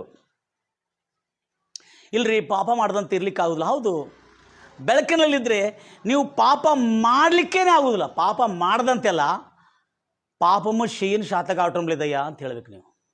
ನೀವು ಹೇಳ್ಬೇಕು ಏನಂತ ಹೇಳಿ, ಬೆಳಕು ಇದ್ದಾಗ ಪಾಪ ಮಾಡ್ಲಿಕ್ಕೆ ಆಗ್ತಾ ಇಲ್ರಿ, ಹೆಂಗೆ ಹೇಳ್ಬೇಕು? ಗಂಭೀರವಾಗಿ ಹೇಳ್ತಿಲ್ವ್ಯಾ? ಹೇಳ್ರಿ, ಯೇಸು ನನಗೆ ಬೆಳಕಾಗಿದ್ದಾನೆ, ನನಗೆ ಪಾಪ ಮಾಡಲಿಕ್ಕೆ, ನನಗೆ ಒಂದು ನಂಬಿಕೆ ದ್ರೋಹ ಮಾಡಲಿಕ್ಕೆ, ನನಗೆ ಅಪರಾಧ ಮಾಡಲಿಕ್ಕೆ ಆಗ್ತಾ ಇಲ್ಲ. ಯಾಕೆಂದರೆ ಯೇಸು ನನಗೆ ಬೆಳಕಾಗಿದ್ದಾನೆ. ಹೌದಾ? ಈಗ ನೋಡ್ರಿ, ಬೀದಿಯಲ್ಲಿ ತೆಗ್ಗುಗಳಿದ್ದಾವೆ, ಪಕ್ಕದಲ್ಲಿ ತೆಗ್ಗುಗಳಿದೆ, ಕೆಸರಿದೆ, ಹೊಲಸಿದೆ, ಬೀದಿ ಮೇಲೆ ಬೆಳಕಿದೆ. ಬೀದಿ ದೀಪಗಳ ಮೇಲೆ, ಬೀದಿ ದೀಪಗಳ ಮೂಲಕವಾಗಿ ಬೆಳಕಿದೆ. ಲಕ್ಷಣ ಕೇಳ್ತೀರಿ, ಯೇಸು ಕ್ರಿಸ್ತನು ಹೇಗೆ ಬೆಳಕಾಗಿದ್ದಾನೆ, ನನ್ನ ಬೆಳಕು ಹೇಗೆ ಜನರಲ್ಲಿ ಪ್ರಜ್ವಲಿಸುತ್ತದೆ, ಆತನು ಎದರ ಮೂಲಕವಾಗಿ ಜನರಿಗೆ ಬೆಳಕನ್ನು ತೋರಿಸ್ತಾನೆ ಅನ್ನತಕ್ಕಂಥ ನಾವು ನೋಡ್ತಾ ಇದ್ದೇವೆ. ಆ ಬೆಳಕಿರುವಾಗ ಲಕ್ಷಣ ಕೇಳ್ತೀರಿ, ಒಂದು ಮನುಷ್ಯ ಸ್ವಲ್ಪ ಜಾಸ್ತಿ ಕುಡ್ದಿದ್ದ, ಒಂದು ಕುಡುಕ. ಆ ಕುಡುಕ ಕುಡಿತಾ ಕುಡಿತಾ ಕುಡಿತಾ ಕುಡಿತಾ ಬರ್ತಾ ಇದ್ದಾನೆ. ಭಾಳ ದೊಡ್ಡ ಜಾಗ ಇದೆ, ಆದರೆ ಅವನು ಎಷ್ಟೋ ಕುಡ್ದಿದ್ರು ಬೀದಿ ದೀಪಗಳು ಮಾತ್ರ ಅವನಿತ್ತು. ಏನಾಯ್ತು? ಬೀದಿ ದೀಪಗಳು ಮಾತ್ರ ಉರಿತಾನೆ ಇರ್ತಿತ್ತು. ಆದರೆ ಈ ಮನುಷ್ಯ ಕುಡಿತಾ ಕುಡಿತಾ ಕುಡಿತಾ ಎಲ್ಲ ಅವನು ನಡ್ಕೊಳ್ತಾ ಬರ್ತಾ ಇದ್ದಾನೆ. ಎಲ್ಲ ಕಡೆ ಬೀದಿ ಜೋಲಾಡ್ತಾ ಬರ್ತಾ ಇದ್ದಾನೆ. ಬರ್ತಾ ಇರುವಾಗ ಏನಾಯ್ತು? ದೊಡ್ಡ ತೆಗ್ಗು ಬಂದುಬಿಡ್ತು. ದೊಡ್ಡ ತೆಗ್ಗು ಬಂದ ಕೂಡಲೇ ಅಲ್ಲಿ ಹೋಗಿ ನಿಂತುಬಿಟ್ಟ. ಅವನು ನಿಂತುಬಿಟ್ಟು ನೋಡ್ತಾ ಇದ್ದಾನೆ. ಆ ಕುಡುಕನಿಗೂ ಗೊತ್ತಿದೆ, ಇದರಲ್ಲಿ ಕಾಲಿಟ್ರೆ ನಾನು ಭಾಳ ಹೊಲಸು ಚಂಬರೊಳಗೆ ಹೋಗಿ ಬೀಳ್ತೀನಿ ಅಂತ ಅವನಿಗೂ ಗೊತ್ತೈತಿ. ಹೌದಾ? ಹೊಲಸು ಚಂಬರೊಳಗೆ ಬೀಳ್ತೀನಂತಿ. ಈಗ ಕುಡುಕಾಲಿ ಕಾಲಿಡ್ತಾನ? ಯಾಕೆ ಇಡುವುದಿಲ್ಲ? ಹೊಲಸು ಗಬ್ಬು ನಾರ್ತಿರ್ತಕ್ಕಂಥ ತೆಗ್ಗಲ್ಲಿದೆ, ಅದರೊಳಗೆ ಕಾಲಿಟ್ರೆ ನನ್ನನ್ನು ಯಾರೂ ಮನೆಗೆ ತೊಗೊಳ್ಳೋದಿಲ್ಲ ಅಂತ ಗೊತ್ತಿದೆ ಅವನಿಗೆ. ಮತ್ತು ಅವನಷ್ಟು ಕುಡುಕನಿದ್ರು ಕೂಡ ಅಷ್ಟು ಜಾಗ್ರತೆಯಿಂದ ಯಾಕೆ ಕಾಲಿಡ್ತಾ ಇದ್ದಾನಂದ್ರೆ, ಮೇಲೆ ಬೆಳಕಿದೆ. ಎಲ್ಲೆಲ್ಲತ್ರ ಬೆಳಕು. ಆ ಬೆಳಕು ನಿನ್ನನ್ನು ಪಾಪ ಮಾಡಲಿಕ್ಕೆ ಅವಕಾಶ ಮಾಡಿಕೊಡೋದಿಲ್ಲ. ಎಲ್ಲರ ಕೈಗೆಲ್ಲ ತಡ್ತೇನೆ ಮಾಡ್ಸೇನೆ. ಹಲ್ಲೆಲೂಯಾ. ಆ ಬೆಳಕು ನಿನಗೆ ಎಷ್ಟು ಮಾತ್ರಕ್ಕೂ ಕೆಸರಿನ ಗುಂಡಿ ಅಥವಾ ನಾರ್ತಿರ್ತಕ್ಕಂಥ ಗಬ್ಬು ಗುಂಡಿಯಲ್ಲಿ ಆಗಲಿ, ಪಾಪದ ಗುಂಡಿಯಲ್ಲಿ ಆಗಲಿ, ಶಾಪದ ಗುಂಡಿಯಲ್ಲಿ ಆಗಲಿ, ಸುಳ್ಳು, ಮೋಸ, ವಂಚನೆ, ವ್ಯಭಿಚಾರ, ವ್ಯಾಮೋಹ, ಸೇಡು, ಕೇಡು ಮತ್ತು ಕ್ಷಮಿಸಲಾರದಂಥ ಮನಸ್ಸು ಎಂಬತಕ್ಕಂಥ ಗುಂಡಿಯ ಒಳಗೆ ಎಷ್ಟು ಮಾತ್ರಕ್ಕೂ ಕಾಲಿಡಿಕ್ಕೆ ಕೊಡೋದಿಲ್ಲ. ಯಾಕಂದರೆ ಬೆಳಕು ಮೇಲೆ ಪ್ರಜ್ವಲಿಸುತ್ತಾ ಇದೆ, ಬೀದಿ ದೀಪಗಳು ಪ್ರಜ್ವಲಿಸ್ತಾ ಇದೆ. ಅದಕ್ಕಾಗಿ ಯೇಸು ಕ್ರಿಸ್ತನು ಹೇಳ್ತಾನೆ, ನಾನೇ ಲೋಕಕ್ಕೆ ಬೆಳಕಾಗಿದ್ದೇನೆ, ನನ್ನನ್ನು ಹಿಂಬಾಲಿಸುವವನು ಯಾರೂ ಕತ್ತಲಲ್ಲಿ ನಡೆದಿಲ್ಲ. ಕತ್ತಲಲ್ಲಿ ನಡೆಯುವವನು ಖಂಡಿತವಾಗಿ ಅವನು ತೆಗ್ಗಿನಲ್ಲಿ ಇದ್ದೇ ಬೀಳ್ತಾನೆ. ಅದರಿಂದ ನಾರಿ ಗಬ್ಬು ಅವನ ಮನೆ ಒಳಗೂ ತೊಳೆದ್ರು ಅವನನ್ನು. ಅದಕ್ಕೆ ಹೇಳ್ತಾ ಇದ್ದಾನೆ. ಈಗ ಹೇಳಿ, ಯೇಸು ಎಂಬ ಬೆಳಕು ನಮ್ಮ ಜೊತೆಯಲ್ಲಿರುವಾಗ ನಾವು ಪಾಪ ಮಾಡಲಿಕ್ಕಾಗತ್ತಾ? ಇಂಟ್ರೆಸ್ಟಿಂಗ್ ಇಲ್ಲ? ಅದಕ್ಕೆ ಹೇಳ್ತಾ ಇದ್ದಾನೆ, ನಾನೇ ಲೋಕಕ್ಕೆ ಬೆಳಕಾಗಿದ್ದೇನೆ, ನನ್ನನ್ನು ಹಿಂಬಾಲಿಸುವವರು ಎಂದಿಗೂ ಕತ್ತಲಲ್ಲಿ ನಡೆಯುವುದಿಲ್ಲ. ಅಂದರೆ ಅರ್ಥ ಏನು? ನನ್ನ ನ್ಯಾಯ ಪ್ರಮಾಣಗಳು, ನಾನು ಹೇಳುತ್ತಿರ್ತಕ್ಕಂಥ ನೀತಿಯನ್ನು, ನಾನು ಬೋಧಿಸಿರ್ತಕ್ಕಂಥ ಆಜ್ಞೆಗಳನ್ನು, ಕಟ್ಟಳೆಗಳನ್ನು, ಈ ಒಂದು ಬೋಧನೆಯನ್ನು, ಕೃಪೆಯನ್ನು, ನಾನು ಬೋಧಿಸ್ತಿರ್ತಕ್ಕಂಥ ಕನಿಕರವನ್ನು ಯಾರ್ಯಾರು ಹಿಂಬಾಲಿಸ್ತಾ ಇದ್ದಾರೆ ಅವ್ರು ಯಾವತ್ತೂ ಕತ್ತಲಲ್ಲಿ ನಡೆದಿಲ್ಲ. ಯಾಕಂದರೆ ಅವ್ರಿಗೆ ಯಾವತ್ತೂ ಬೆಳಕಿನಲ್ಲೇ ಇರ್ತಾರೆ. ಅವರು ಹೇಳ್ತಿರಲ್ವ್ಯಾ? ಕತ್ತಲಲ್ಲಿ ಇದ್ದವನು ಅವನು ಕೆಳಗೆ, ಕತ್ತಲಲ್ಲಿ ಇದ್ದವನ ಗತಿ ಹೆಂಗಿರ್ತದೆ ನಿಮ್ಗೆ ಗೊತ್ತಿರ್ಬೋದು. ಕತ್ತಲಲ್ಲಿ ಇದ್ದವನ ಗತಿ ಏನಾಗಿರ್ತದೆ ನಿಮ್ಗೆ ಗೊತ್ತಿರ್ಬೋದು. ಪೂರ್ಣ ಲೈಟ್ಗಳು ಬಂದಾಗಿ ಏನೂ ಇಲ್ಲದಿರುವಾಗ ರಾತ್ರಿಯಲ್ಲಿ ಅವನಿಗೆ ಅರ್ಜೆಂಟ್ ಆಗಿದೆ ಅಂತ ತಿಳ್ಕೋರಿ. ಅವನಿಗೆ ಅರ್ಜೆಂಟ್ ಆಗಿದೆ ರಾತ್ರಿಯಲ್ಲಿ, ಎಲ್ಲ ಏನಿಲ್ಲ, ಅವನು ಎಲ್ಲಿ ನಡೀತಾ ಇದ್ರೆ ಅವ್ನಿಗೆ ಗೊತ್ತಿದೆಯಾ? ಒಂದು ಸಾರಿ ಪಾಪ ಒಂದು ಮನುಷ್ಯ ರಾತ್ರಿ ಅರ್ಜೆಂಟ್ ಆಗಿದ್ದು ಅವನಿಗೆ ರೂಟ್ ಇಲ್ಲಿಂದ ಹೋಗ್ಬೇಕನ್ನೋದು ನೋಡಿ, ಇಲ್ಲಿಂದ ಹೋಗ್ಬೇಕಂತ ಅವರ ದೋಸ್ತನ, ಅವನ ಫ್ರೆಂಡಿನ ಬಾಯಿ ಮೇಲೆ ಕಾಲಿಟ್ಟಿದ. ಅವನು ಕಾಲಿಟ್ಟಿದ ಕೂಡ ಆ ಫ್ರೆಂಡಿನವನು ರಾತ್ರಿಯಲ್ಲಿ ಮಲಗಿದ್ದವನು ಎದುರಿ ಆ ಕತ್ತಲಲ್ಲಿ ಒದರ್ಲಿಕ್ಕೆ ಆರಂಭ ಮಾಡಿದ. ಯಾಕಂದರೆ ದೆವ್ವ ಬಂದಿದೆಯೇನೋ ಅಂತೇಳಿ ಅವನು ಒದರಿಂದ ನೋಡಿ ಇವನು ಹೆದರಿ ಬಿಟ್ಟಿದ್ದಾನೆ, ಕಾಲು ತುಳಿದವನು. ಹಲ್ಲೆಲೂಯಾ. ಹಾಗೆ ಕತ್ತಲಿನಲ್ಲಿ ನಡೆಯುವವನು ಯಾವತ್ತೂ ಸುಖವಾಗಿ, ಸೇಫ್ ಆಗಿ ಅವನ ನಡತೆ ಇರುವುದಿಲ್ಲ. The man who is walking in the dark, he is not safe in his way, never miss the destruction in his life.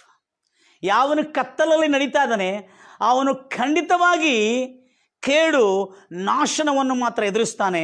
Hallelujah. ನಾಶನ ಮಾತ್ರ ಎದುರಿಸ್ತಾನೆ ಹೊರತು ಅವನು ಸುಖವಾಗಿ, ಕ್ಷೇಮವಾಗಿ ಗುರಿ ಮುಟ್ಟಲು ಸಾಧ್ಯವಿಲ್ಲ. ಈಗ ಯೇಸು ತಾನು ಬೆಳಕಾಗಿದ್ದೇನೆ ಎಂಬುದಾಗಿ ಹೇಳ್ತಾನೆ. ಈ ಬೆಳಕು ಎಂಥ ಬೆಳಕಂದ್ರೆ ನಿನ್ನನ್ನು ಕತ್ತಲಲ್ಲಿ ತಡವಿ ಬಿಳಿಸುವಂಥ ಬೆಳಕಲ್ಲ.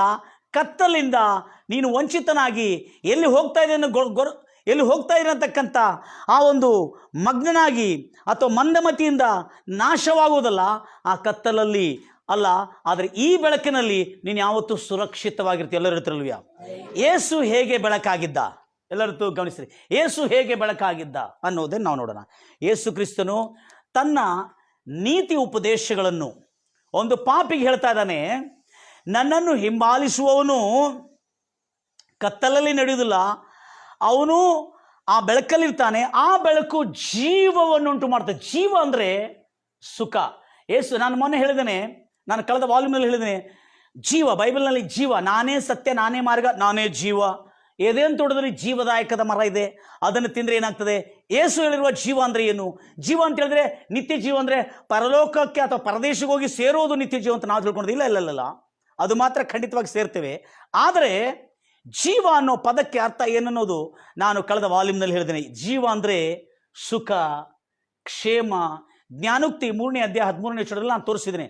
ಸುಖ, ಕ್ಷೇಮ, ಆರೋಗ್ಯ, ಸಮೃದ್ಧಿ, ಬಲಗೈಯಲ್ಲಿ ದೀರ್ಘಾಯು, ಎಡಗೈಯಲ್ಲಿ ಐಶ್ವರ್ಯ, ಘನತೆ, ಮಾನ, ಮರ್ಯಾದೆ, ಬೀದಿಗಳಲ್ಲಿ ಸುಕ್ಷೇಮ, ಶಾಂತಿ, ಸಮಾಧಾನ. ಗಂಭೀರವಾಗಿ ಹೇಳ್ತಿರಲ್ವ್ಯಾ? ಬೀದಿಗಳಲ್ಲಿ ಸುಕ್ಷೇಮ, ಶಾಂತಿ, ಸಮಾಧಾನ, ಕೊನೆಗೆ ನಿತ್ಯ ಜೀವದಲ್ಲಿ ನೀವು ಸ್ಥಿರನೋದೇ ಜೀವ ಅನ್ನೋದರ್ಥ. ನಾವೇನು ಮರಣಿಸಿದ ಮೇಲೆ ಪರಲೋಕಕ್ಕೆ ಹೋಗ್ತೇವೆ ಅನ್ನೋದು ಜೀವ ಅಂತ ತಿಳ್ಕೊಂಡಿದ್ದಾರೆ. ನೋ. ಪರಲೋಕಕ್ಕೆ ಹೋಗೋದು ಮಾತ್ರ ನಂಬಿದ್ದ ಪ್ರತಿಯೊಬ್ಬನು ಪರಲೋಕಕ್ಕೆ, ಪರದೇಶಿಗೆ ಹೋಗೋದು ಮಾತ್ರ ಖಂಡಿತ. ಆದರೆ ಬದುಕು ದಿನಗಳು ಸುಖವಾಗಿರ್ಬೇಕಂತ ಬಯಸಿದರೆ ನೀವು ಬಹಳ ಭಯಭಕ್ತಿಯಿಂದ ದೇವರಿಗೆ ಭಯಪಟ್ಟರಾಗಿ ಆತನನ್ನು ಅನುಸರಿಸೋರಾಗಿರ್ಬೇಕು. ಈಗ ಯೇಸು ಹೇಗೆ ಬೆಳಕಾಗಿದ್ದನು ಎಲ್ಲರೂ ಗಮನಿಸ್ತೀರ? ಹಲ್ಲೆಲೂಯಾ. ಮನೋಪೂರ್ವಕದಿಂದ ಹೇಳ್ತಿರಲ್ವಯ್ಯ? Praise Lord Jesus. ಈಗ ನಾವು ಬರ್ತೇವೆ ಯೇಸು ಹೇಗೆ ಬೆಳಕಾಗಿದ್ದನು ಎಂಬುದಾಗಿ. ಭಾಳ ಜಾಗ್ರತೆ ಅಂತ ಕೇಳ್ತೀರಿ. ಯೇಸು ಹೇಗೆ ಬೆಳಕಾಗಿದ್ದನು, ಬೆಳಕಿನ ಕೆಲಸ ಏನು? ಕೀರ್ತನೆ 119, 105 ನಾವು ನೋಡ್ತೇವೆ ಬೆಳಕಿನ ಕೆಲಸ ಏನೆಂಬುದಾಗಿ. ಓದ್ತಿರೊಬ್ರು?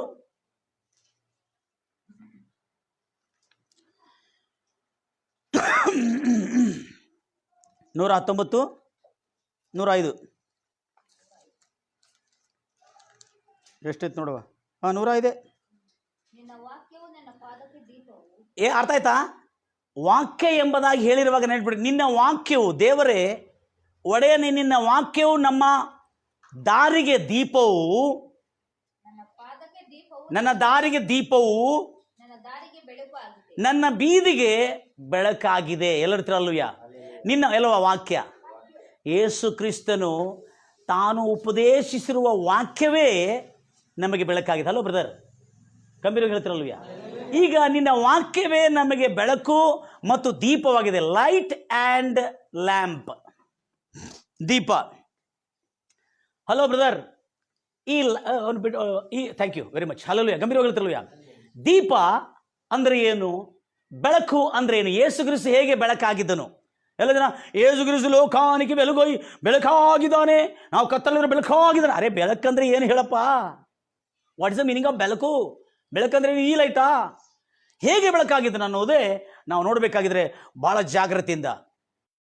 ಒಂದು ಮಹಾರಾಜನು, ಮಹಾಪರಮ ಭಕ್ತನಾಗಿರ್ತಕ್ಕಂಥ ಇಸ್ರಾಯೇಲರ ಮಹಾರಾಜನಾಗಿರ್ತಕ್ಕಂಥ ದಾವೀದನು ತನ್ನ ರಾಜಕುಮಾರನಾಗಿರ್ತಕ್ಕಂಥ ಸೊಲೊಮೋನನಿಗೆ ನೀಡಿರ್ತಕ್ಕಂಥ ಉಪದೇಶವು ಗಮನಿಸ್ತೀರಿ. 6ನೇ ಅಧ್ಯಾಯ ಜ್ಞಾನೋಕ್ತಿ ಓದುವಾಗೆಲ್ಲ ನೆನಪಿಟ್ಕೊಳ್ಳಿ. We are learning royal universal law. My dear brothers and sisters, I am not teaching the religion or atheism or Socratism or dictatorship, but I am teaching the law of heaven, the kingdom of heaven. This is not religion. Kindly understand me. Praise Lord Jesus. If you don't understand also, that's the fact. Allah is law. Hallelujah. ಅದ ಕಾರಣ ಇಲ್ಲಿ ನಾವು ಗಮನಿಸಬೇಕು, ಈ ಯೇಸು ಕ್ರಿಸ್ತನು ಹೇಗೆ ಬೆಳಕಾಗಿದ್ದನು ಎಂಬುದಾಗಿ. Praise Lord Jesus. ಎಲ್ಲರಲ್ಲೂಯ ಜ್ಞಾನೋಕ್ತಿ 6ನೇ ಅಧ್ಯಾಯ 20ನೇ ವಚನವನ್ನು ನಾವು ಗಮನಿಸುವಾಗ ಅಲ್ಲೇ ಭಾಳ ಜಾಗ್ರತೆಯಿಂದ ಕೇಳ್ತೀರಿ. ಅರಸನಾದ ದಾವೀದನು ಮಗನಾದ ಸೊಲೊಮೋನನಿಗೆ ಉಪದೇಶಿಸ್ತಾರವಾಗ ಹೆಂಗೆ ಹೇಳ್ತಾ ಇದ್ದ ನೋಡ್ರಿ. ನನ್ನ ಮಗನೇ, ತಂದೆಯು ಆಜ್ಞೆಗಳನ್ನು ಕೈಗೊಂಡು ನಡಿ, ತಾಯಿಯ ಕಲಿಸಿಕೊಡುವ ಕಟ್ಟಳೆಗಳನ್ನು ತಿರಸ್ಕರಿಸಬೇಡ, ಅವುಗಳನ್ನು ಯಾವಾಗಲೂ ನಿನ್ನ ಹೃದಯಕ್ಕೆ ಕಟ್ಟಿಕೊಂಡಿಡು, ನಿನ್ನ ಕಂಠಕ್ಕೆ ಕಟ್ಟಿಕೋ. Listen carefully. ನೀನು ಹೋಗುವಾಗ ಆ ಒಂದು ಆಜ್ಞೆಗಳು, ಕಟ್ಟಳೆಗಳು ನಿನ್ನನ್ನು ನಡೆಸುವುದು. ಆಜ್ಞೆಗಳು ಈಸ್ ನಾಟ್ ರಿಲಿಜಿಯಸ್ ವರ್ಡ್. ಕಟ್ಟಳೆಗಳು ಈಸ್ ನಾಟ್ ರಿಲಿಜನ್, ಮತ ಅಲ್ಲ. ಕಟ್ಟಳೆಗಳು, ಆಜ್ಞೆಗಳು ಮತದಿಂದ ಬರುವಂಥದ್ದಲ್ಲ. ಪರಲೋಕ ರಾಜ್ಯದ ವ್ಯವಸ್ಥೆಯಿಂದ ಬರತಕ್ಕಂತಾಗಿದೆ, ನ್ಯಾಯಾಂಗ ವ್ಯವಸ್ಥೆಯಿಂದ ಬರತಕ್ಕಂತಾಗಿದೆ, ಮತ್ತು ವ್ಯವಸ್ಥಿತವಾಗಿರ್ತಕ್ಕಂಥ ನ್ಯಾಯ ಪ್ರಮಾಣಗಳಿಂದ ಬರತಕ್ಕಂತಾಗಿದೆ, ಮತ್ತು ಪ್ರಜಾಪ್ರಭುತ್ವದಿಂದ ಕೂಡ ಬರತಕ್ಕಂತಾಗಿದೆ. ಆದರೆ ನಾನು ಬೋಧಿಸ್ತಿರ್ತಕ್ಕಂಥದ್ದು ರಾಜನ ಪ್ರಭುತ್ವ, ಪರಲೋಕ ರಾಜನ ಪ್ರಭುತ್ವದಲ್ಲಿ ಬರತಕ್ಕಂಥ ಈ ಒಂದು ಕಟ್ಟಳೆ ಬಗ್ಗೆ ಬೋಧಿಸ್ತಾನೆ. ತಾಯಿ ಬೋಧಿಸುವ ಕಟ್ಟಳೆಗಳನ್ನಾಗಲಿ, ಮುಂದೆ ಆ ಒಂದು ಕಟ್ಟಳೆಗಳು, ನ್ಯಾಯ ಪ್ರಮಾಣಗಳು ನಿಮಗೆ ಎದರಲ್ಲಿ ನಡೆಸ್ತದೆ? ಮುಂದೆ ನೀನು ಮಲಗುವಾಗಲೂ ಆ ನ್ಯಾಯ ಪ್ರಮಾಣಗಳು ನಿನ್ನನ್ನು ಕಾಯುವವು. ನೀನು ಎಚ್ಚರಗೊಂಡಾಗ ಅವು ನಿನ್ನನ್ನು ಕಾಯುವವು. ಯಾವುದು? ಏನ್ ನ್ಯಾಯ ಪ್ರಮಾಣಗಳು ನೀನು ಇಲ್ಲಿಂದ ಕಲಿತಾ ಇದ್ದಲ್ಲ, ನೀನು ಎಚ್ಚರಗೊಂಡವಾಗ ಈ ನ್ಯಾಯ ಪ್ರಮಾಣಗಳು, ಈ ಬೈಬಲ್ನಲ್ಲಿರ್ತಕ್ಕಂಥ ನ್ಯಾಯ ಪ್ರಮಾಣಗಳು ನಿನ್ನೊಂದಿಗೆ ಮಾತಾಡುತ್ತವೆ, ಎಲ್ಲರ ಮಾತಾಡುತ್ತವೆ. ನೀನು ಕ್ಷೇಮವಾಗಿರೋದಕ್ಕಾಗಿ ನಿನ್ನ ಜೊತೆಯಲ್ಲಿ ಮುಂದೆ ಓದ್ತಿರ್ ಬ್ರದರ್. ಈಗ ನೆನ್ಪಿಟ್ಕೋರಿ, ಯೇಸು ಹೇಗೆ ಬೆಳಕಾಗಿದ್ದಾನೆ ಜನರಿಗೆ? ಆಜ್ಞೆಯೇ ದೀಪವಾಗಿದೆ, ಕಟ್ಟಳೆಯೂ ಬೆಳಕಾಗಿದೆ, ನ್ಯಾಯ ಪ್ರಮಾಣವು ನಮಗೆ ಬೆಳಕಾಗಿದೆ. ಯೇಸು ಕ್ರಿಸ್ತನು ನಾನು ಲೋಕಕ್ಕೆ ಬೆಳಕಾಗಿದ್ದೇನೆ ಅಂದ್ರೆ ಅರ್ಥ ಏನು? ನಾನು ಲೋಕಕ್ಕೆ ನ್ಯಾಯ ಪ್ರಮಾಣಗಳನ್ನು ಕಲಿಸಿಕೊಡುವ ಬೆಳಕಾಗಿದ್ದೇನೆ. ಕಟ್ಟಳೆಯು ದೀಪವಾಗಿದೆ. ನಾನು ಕಲಿಸಿಕೊಡ್ತಿರ್ತಕ್ಕಂಥ, ನಾನು ಉಪದೇಶಿಸಿರ್ತಕ್ಕಂಥ ಈ ನೀತಿ ಉಪದೇಶ ನಿನಗೆ ಏನಾಗಿರ್ತದೆ? ಈ ಕಟ್ಟಳೆಗಳು, ಈ ತೀರ್ಪುಗಳು ನಿನಗೆ ಬೆಳಕಾಗಿರ್ತದೆ ಎಂಬುದಾಗಿ ಹೇಳ್ತಾ ಇದ್ದಾನೆ. ಗಂಭೀರವಾಗಿದೆ. ದೀಪ ಮತ್ತು ಬೆಳಕು. ಅದಕ್ಕೆ ನಾನು ಲೋಕಕ್ಕೆ ಬೆಳಕಂದ್ರೆ ಏನು ಸುಮ್ಮನೆ ಬಂದು ಇಲ್ಲಿ ಬೆಳಕಾಗಿದ್ದೇನೆ ನೀವು ಪಾಪ ಮಾಡ್ತಾ ಇರ್ರಿ ಅಂತ ಹೇಳಿಲ್ಲ. ಆತನ ಬೆಳಕು ನಮ್ಮನ್ನು ಪಾಪ ಮಾಡದಂತೆ ತಡೀತದೆ. ಆ ಬೆಳಕು ಏನಂತಿದೆ? ಬೆಳಕಿಗೆ ಅರ್ಥ ಏನು ಬ್ರದರ್? ಕಮಾಂಡ ನೋಡ್ರಿ, ಬೆಳಕಿಗೆ ಅರ್ಥ ಏನು ಬರ್ತಿದೆ? ಈಗ ಓದಿದಿರಲ್ಲ ಬ್ರದರ್? ಆಜ್ಞೆ. ದೀಪ ಏನಂತಾರೆ ಯೇಸು ಕ್ರಿಸ್ತನು? ಆಜ್ಞೆಯೇ ದೀಪವಾಗಿದೆ, ಕಟ್ಟಳೆಯು ಬೆಳಕಾಗಿದೆ. ನ್ಯಾಯ ಪ್ರಮಾಣಗಳೇ ಬೆಳಕಾಗಿದೆ ಎಂಬುದಾಗಿ ದಾವೀದನು ತನ್ನ ಮಗನಾದ ಸೊಲೊಮೋನನಿಗೆ ರಾಜರ ಉಪದೇಶವನ್ನು, ರಾಯಲ್ ಯೂನಿವರ್ಸಲ್ ಲಾ, ರಾಜ ವಿಶ್ವದ ರಾಜರು ಅನುಸರಿಸತಕ್ಕಂಥ ಪ್ರಾಮಾಣಿಕವಾದಂಥ ನ್ಯಾಯ ಪ್ರಮಾಣಗಳನ್ನು ಸೊಲೊಮೋನ್ ರಾಜ್ಕುಮಾರನಿಗೆ ಆತನು ಉಪದೇಶಿಸ್ತಾ ಇದ್ದಾನೆ. ಗಂಭೀರವಾಗಿ ಹೇಳ್ತಿರಲ್ವಯ್ಯ. ಅದಕ್ಕಾಗಿ ಆಜ್ಞೆ ದೀಪ, ನ್ಯಾಯ ಪ್ರಮಾಣಗಳು ನನಗೆ ಬೆಳಕಾಗಿವೆ. ಕಿಂಗ್ ಜೇಮ್ಸ್, ನಿದ್ದೆ ಮಾಡಬೇಡ್ರಿ ಯಾರು, ಹಾಗಿದೆ. ಹಾಂ, ಅದು ಎಷ್ಟನೇದು ಓದಿದಪ್ಪ? ಹಾಂ ಹಾಂ, ಕಟ್ಟಳೆ, ನ್ಯಾಯ ಪ್ರಮಾಣ, ಇಂಗ್ಲೀಷಲ್ಲಿ ಲಾ ಅಂತ ಕೊಡಲಾಗಿದೆ, ಅದಕ್ಕೆ ಕಟ್ಟಳೆ ಬೆಳಕಾಗಿದೆ. ಮುಂದೆ ಕಂಟಿನ್ಯೂ ಮಾಡಿ. ಈಗ ನೋಡ್ರಿ, ಈ ಆಜ್ಞೆ, ಈ ಕಟ್ಟಳೆ ಹೇಗೆ ದೀಪವಾಗಿದ್ದು ಒಂದು ಮನುಷ್ಯನನ್ನು ರಕ್ಷಿಸ್ತದೆ ಅನ್ನೋದು ನೋಡೋಣ. ಹಾಂ, ಮುಂದೆ. ಮತ್ತು ನೋಡ್ರಿ, ಕಟ್ಟಳೆ ಆಯಿತು, ಶಿಕ್ಷಣದ ಗದರಿಕೆಗಳು. ಎಂಥ ಗದರಿಕೆಗಳು? ಇದು ಭಾಳ ಜನಕ್ಕೆ ಇಷ್ಟ ಇಲ್ಲ. ಶಿಕ್ಷಣದ ನಿಜಪ್ತೇನೆ ಏನಲ್ಲ, ಶಿಕ್ಷಣದ ಗದರಿಕೆಗಳು. ಶಿಕ್ಷಣದ ಮತ್ತೊಂದು ಸರೋದ್ರಿ, ಶಿಕ್ಷಣದ ಗದರಿಕೆಗಳು ಜೀವ ಮಾರ್ಗವನ್ನು ತೋರಿಸುತ್ತದೆ. ಎಂತ ಜೀವದ ಮಾರ್ಗ ಅಂದರೆ ಸುಖದ ಮಾರ್ಗ, ಕ್ಷೇಮದ ಮಾರ್ಗ, ಆರೋಗ್ಯದ ಮಾರ್ಗ, ಸಮೃದ್ಧಿ ಮಾರ್ಗ, ಸಫಲದ ಮಾರ್ಗ, ಕೃತಾರ್ಥವಾಗತಕ್ಕಂಥ ಮಾರ್ಗವನ್ನು ತೋರಿಸ್ತದೆ. ನೆನ್ಪಿಟ್ಕೊಡ್ರಿ, ಆಜ್ಞೆ, ನ್ಯಾಯ ಪ್ರಮಾಣ ಮತ್ತು ಶಿಕ್ಷಣದ ಗದರಿಕೆಗಳು, ಇನ್ಸ್ಟ್ರಕ್ಷನ್ಸ್ ಎಂಬುದಾಗಿ ಹೇಳಲಾಗಿದೆ. ಎಂಥ ಇನ್ಸ್ಟ್ರಕ್ಷನ್? ಶಿಕ್ಷಣದ ಗದರಿಕೆಗಳು. ಇಂಗ್ಲಿಷ್ಲಿ ಕ್ಷಮಿಸಿ, आज्ञा तो दीपक है हाँ और शिक्षा ज्योति है, हाँ आगे, और सिखाने वाले की डांट जीवन का मार्ग है. हाँ, सिखाने वाले का डांट, वाह कितना अच्छा लिखा है मलाई मार के. मेरे मित्र ने बहुत अच्छा पढ़ दिया. कभी लोग कहते हैं हालेलुया. सिखाने वाले का डांट जीवन का मार्ग है. जो भी सिखाते हैं वो सिखाने वाला कौन है? यीशु मसीह है. जब जब यीशु मसीह ने ಯಾವಾಗ ಯಾವಾಗ ಯೇಸು ಕ್ರಿಸ್ತನು ಈ ಒಂದು ಕಲಿಸಿಕೊಡ್ತಾನೋ, ಕಲಿಸಿಕೊಡುವವನ ಗದರಿಕೆ ಜೀವನದ ಸುಖ ಮಾರ್ಗವಾಗಿದೆ. ಅದು ಹೇಳ್ತಾನೆ, I am the light to the world. ಅಂದ್ರೆ ಅರ್ಥ ಏನು? ಭೂಲೋಕದ ಎಲ್ಲ ಜನರಿಗೆ ಒಂದೇ ಜೀವದ ಮಾರ್ಗ, ಸುಖದ ಮಾರ್ಗ, ಆರೋಗ್ಯದ ಮಾರ್ಗ, ಕ್ಷೇಮದ ಮಾರ್ಗ ಯೇಸು ಕ್ರಿಸ್ತನೇ ಎಂದು ನಾವು ಗ್ರಂಥಗಳ ಆಧಾರದಲ್ಲಿ ಆತನು ಉಲ್ಲೇಖನ ಮಾಡಿರ್ತಕ್ಕಂಥ ಆ ಧೈರ್ಯವಾದಂಥ ಆ ಒಂದು ದಾವೆಯನ್ನು ನೋಡಿರುವಾಗ, ಆತನ ಬಿಟ್ಟು ಮತ್ತು ಯಾರಿಂದಲೂ ಈ ಲೋಕದಲ್ಲಿ ಜೀವ, ಸುಖ, ಕ್ಷೇಮ, ಸಮಾಧಾನ, ನೆಮ್ಮದಿ, ತೃಪ್ತಿ, ಆರೋಗ್ಯಗಳು, ಸುಖ, ಶಾಂತಿ ಇವುಗಳು ಉಂಟಾಗೋದು ಮಾತ್ರ ಯೇಸು ಕ್ರಿಸ್ತನಿಂದಲೇ, ಆತನ ನೀತಿ ಉಪದೇಶದಿಂದಲೇ, ಆತನ ಸದುಪದೇಶದಲ್ಲೇ ಉಂಟಾಗ್ತಾ ಅನ್ನತಕ್ಕಂಥ ಸತ್ಯವನ್ನು ನಾವು ತಿಳಿದುಕೊಂಡಿರ್ತೀವಿ. ಈಗ ಅದಕ್ಕಾಗಿ ನಾನು ಲೋಕಕ್ಕೆ ಬೆಳಕಾಗಿದ್ದೇನೆ ಅಂದರೆ ಎಂಥ ಬೆಳಕಾತನು?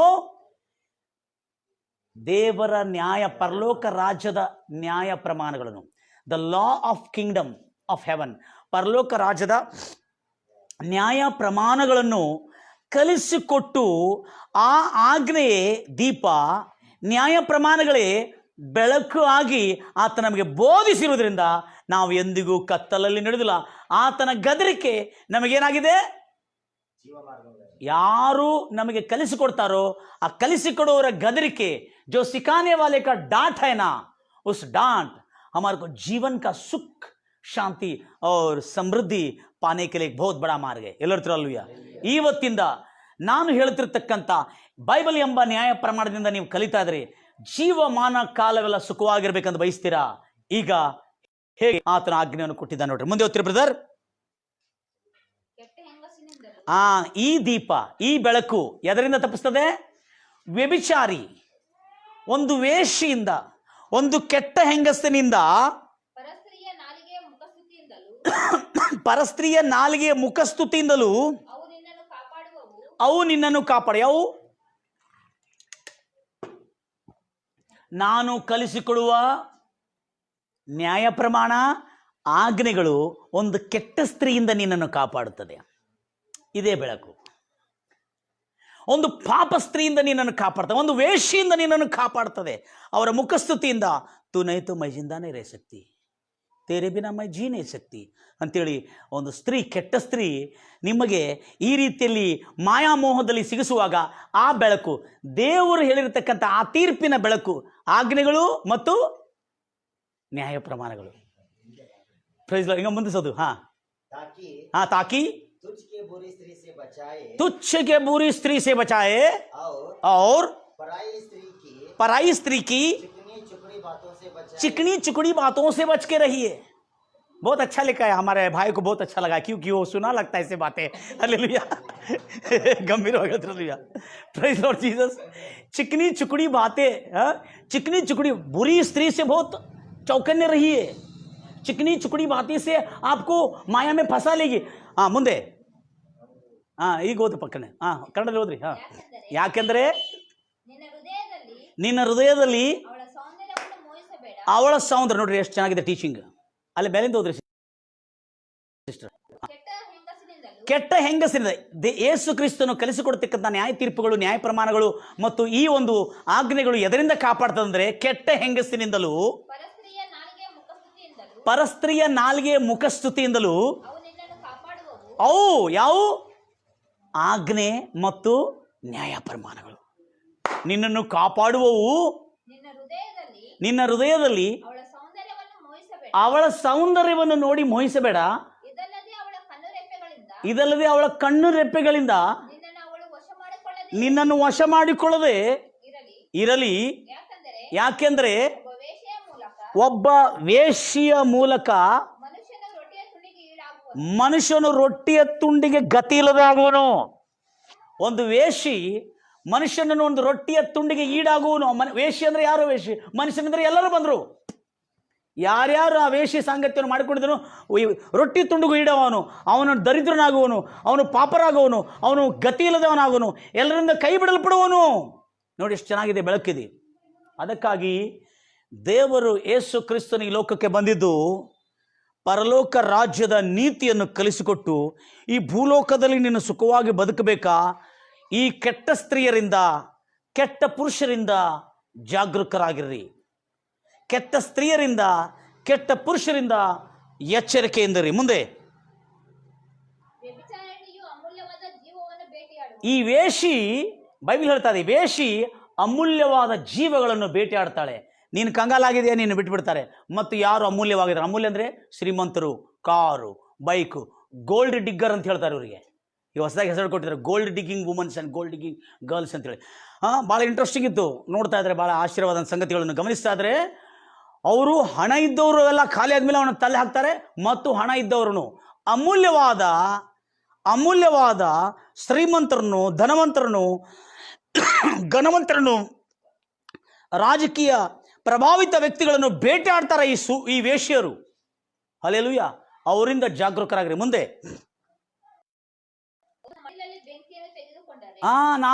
ಒಬ್ಬನು ತನ್ನ ಮೈಲಲ್ಲಿ ಬೆಂಕಿಯನ್ನು ತೆಗೆದುಕೊಂಡ್ರೆ ಸುಡುವುದಿಲ್ಲವೋ? ಬೆಂಕಿ ಮತ್ತು ಮಡಿಲು, ಬಟ್ಟೆ ಮತ್ತು ಬೆಂಕಿ, ಲಾ ಹೇಳ್ತಾ ಇದ್ದಾನೆ. ಲಾ ಬೆಂಕಿದ ನ್ಯಾಯ ಪ್ರಮಾಣ ಏನು? ಸುಡೋದಷ್ಟೇ. ಅದರ ನ್ಯಾಯ ಪ್ರಮಾಣ ಬೆಂಕಿ ಇಟ್ಕೊಂಡಿದ್ದೀನಿ, ಅದು ಸುಡುದಿಲ್ಲ ಅಂತ ಹೇಳಿದ್ರು ಸುಡ್ತೈತಿ. ಅದು ನನಗೆ ಯಾರಿಗೂ ಗೊತ್ತಿಲ್ಲ, ನಾನು ಮಾಡುವ ಪಾಪ ಮಡಿಲಲ್ಲಿ ಮಾಡ್ತಾ ಇದ್ದಾನೆ, ಮುಸುಕಲ್ಲಿ ಮಾಡ್ತಾ ಇದ್ದಾನೆ, ನಾನು ಯಾರು ಗೊತ್ತಿಲ್ಲದೆ ಮಾಡ್ತಾ ಇದ್ದೇನೆ, ಆದರೂ ಸುಡ್ತೈತಿ. ಮುಸುಕಲ್ಲಿ ಮಾಡು, ಮರೆಯಾಗಿ ಮಾಡು, ಆದರೂ ಸುಟ್ಟೇ ಸುಡ್ತೈತಿ. ಅದಕ್ಕಾಗಿ ನೀನು ಗತಿ ಇಲ್ಲದೆ ಪಾಪರಾಗಿ ನಿನ್ನ ರಾಜ್ಯವು, ನಿನ್ನ ಬಿಸ್ನೆಸ್ಸು, ನಿನ್ನ ಜೀವನವು, ನಿನ್ನ ಮೌಲ್ಯವು ನೀನು ನಷ್ಟವಾಗಬಾರ್ದಂದ್ರೆ ಕೆಟ್ಟ ಸ್ತ್ರೀಯರಿಂದ ಜಾಗರೂಕನಾಗಿರು ಎಂಬುದಾಗಿ ಯೇಸು ಕ್ರಿಸ್ತನ ಉಪದೇಶವು ಮತ್ತು ಮಹಾರಾಜನಾಗಿರ್ತಕ್ಕಂಥ ದಾವೀದನು ತನ್ನ ಮಗನಾದ ರಾಜತಕ್ಕಂಥ ಉಪದೇಶ ಈ ಜ್ಞಾನೋಕ್ತಿಯಲ್ಲಿ ನಾವು ನೋಡ್ತಾ ಇದ್ದೇವೆ. ಮುಂದೆ ಓದ್ತೀರಿ ಬ್ರದರ್. ಒಬ್ಬನು ದಗದಗಿಸುವ ಕೆಂಡಗಳ ಮೇಲೆ ನಡೆದು ಹೋದರೆ ಸುಡುವುದಿಲ್ಲವೋ? ತನ್ನ ನೆರೆಯವರ ಹೆಂಡತಿಯನ್ನು ಹೋಗಿ ಪಾಪ ಮಾಡುವವನು ಹೀಗೇ ಇರುವನು. ಅವಳನ್ನು ಮುಟ್ಟುವ, ತನ್ನ ಹೆಂಡತಿಯನ್ನು ಬಿಟ್ಟು, ತನ್ನ ಸ್ತ್ರೀಯನ್ನು ಬಿಟ್ಟು, ತನ್ನ ಹೆಂಡತಿಯನ್ನು ಬಿಟ್ಟು ಬೇರೆ ಪರಸ್ತ್ರೀಯನ್ನು, ನೆರೆಯವನ ಹೆಂಡತಿ ಅಥವಾ ನೆರೆಯವನ ಮಗಳನ್ನು ಮುಟ್ಟಿದರೆ ಅವನು ಯಾವತ್ತಿಗೂ ನಿರಪರಾಧಿ ಆಗನು.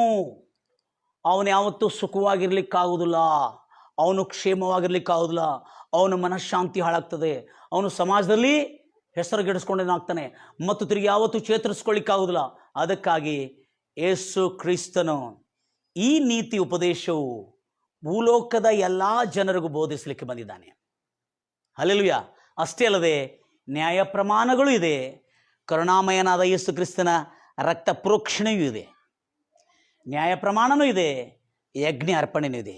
ಒಂದು ವೇಳೆ ನೀನು ತಪ್ಪಿರೋನಾಗಿದ್ರೆ, ಇವತ್ತು ನಿನ್ನ ಪಾಪಗಳನ್ನು ಒಪ್ಪಿ ಅರಿಕೆ ಮಾಡೋದಾದರೆ ಯೇಸು ಕ್ರಿಸ್ತನು ಇವತ್ತೇ ಕ್ಷಮಿಸಿ ಮತ್ತೊಂದು ಸಾರಿ ಇನ್ನೊಂದು ಸಾರಿ ನೀನು ಪಾಪ ಮಾಡದಂತೆ ಕರ್ತನನ್ನು ಹಿಂಬಾಲಿಸೋನಾಗಿರು. ನನ್ನ ಪ್ರಿಯ ಸಹೋದರಿ ಸಹೋದರೇ, ನೀವು ಜೀವನಮಾನವೆಲ್ಲ ಸುಖವಾಗಿ, ಶ್ರೀಮಂತರಾಗಿ, ಆರೋಗ್ಯವಂತರಾಗಿ, ಬಲವಂತರಾಗಿ, ಸಮಾಜದಲ್ಲಿ ಮಾನವುಳ್ಳವರಾಗಿ, ಘನತೆಯುಳ್ಳವರಾಗಿ, ದೀರ್ಘಾಯುವುಳ್ಳವರಾಗಿ ಬದುಕಬೇಕೆಂಬುದಾಗಿ ಬಾಳ್ತಾ ಇದ್ದೀರಾ. ಈಗೋ ಕೆಟ್ಟ ಸ್ತ್ರೀಯರಿಂದ, ಕೆಟ್ಟ ಚಲನಚಿತ್ರಗಳಿಂದ, ಕೆಟ್ಟ ಸಿನಿಮಾಗಳಿಂದ, ಕೆಟ್ಟ ಸೀರಿಯಲ್ಗಳಿಂದ, ಕೆಟ್ಟ ದೃಶ್ಯಗಳಿಂದ, ಅಶ್ಲೀಲವಾದಂಥ ದೃಶ್ಯಗಳಿಂದ ನೀವು ಜಾಗರೂಕರಾಗಿರಿ.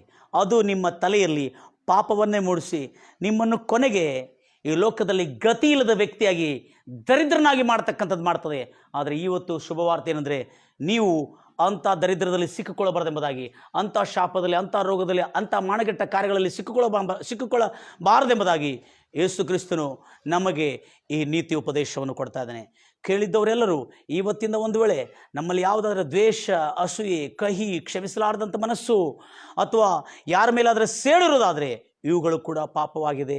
ಅಥವಾ ಕೆಟ್ಟ ಭಾವನೆ ಇಟ್ಕೊಂಡಿದ್ದೇವೆ, ಕೆಟ್ಟ ಆಲೋಚನೆ ಇಟ್ಕೊಂಡಿದ್ದೇವೆ, ಕಾಮ, ಕ್ರೋಧ, ಮದ, ಮತ್ಸರ ಎಲ್ಲವನ್ನು ನಾವು ಜನರ ಮೇಲೆ ಸೇಡನ್ನು ತೀರಿಸ್ಕೊಳ್ಳುವಂಥ ಭಾವನೆ ಇಟ್ಕೊಳ್ಳೋದಾದರೆ ಇವತ್ತೇ ನಮ್ಮ ಪಾಪಗಳನ್ನು ಒಪ್ಪಿಕೊಂಡು ಅರಿಕೆ ಮಾಡೋದಾದರೆ ಯೇಸು ಕ್ರಿಸ್ತನು, ಯಜ್ಞಾರ್ಪಣೆ ಆಗಿರತಕ್ಕಂಥ ಯೇಸು ಕ್ರಿಸ್ತನು ತನ್ನ ರಕ್ತದ ಮೂಲಕವಾಗಿ ನಮ್ಮೆಲ್ಲರನ್ನು ಕ್ಷಮಿಸಿದವನು. ಕ್ಷಮಿಸಿ, ರಕ್ಷಿಸಿ ಮತ್ತು ತಿರುಗಿ ಇನ್ನು ಮುಂದೆ ಪಾಪ ಮಾಡಬೇಡ, ಇದಕ್ಕಿಂತ ಹೆಚ್ಚಿನ ಕೇಡು ನಿನ್ನ ಮೇಲೆ ಬಂದಿತ್ತು. ಅದಕ್ಕಾಗಿ ಯೇಸು ಕ್ರಿಸ್ತನು ಆ ಕೇಡೆಲ್ಲ ಸಿಲುವೆ ಮೇಲೆ ತಗೊಂಡಿದ್ದಾನೆ. ಪಾಪದಿಂದ ಉಂಟಾಗತಕ್ಕಂಥ ಎಲ್ಲ ಶಾಪವು ಯೇಸು ಕ್ರಿಸ್ತನು ಸಿಲುವೆ ಮೇಲೆ ಹೊತ್ತಿದನು. ಪಾಪದಿಂದ ಉಂಟಾಗತಕ್ಕಂಥ ಎಲ್ಲ ರೋಗವು ಆತನು ಹೊತ್ತನು. ದರಿದ್ರವು ಸಿಲುವೆ ಮೇಲೆ ಆತನು ಅನುಭವಿಸಿದನು.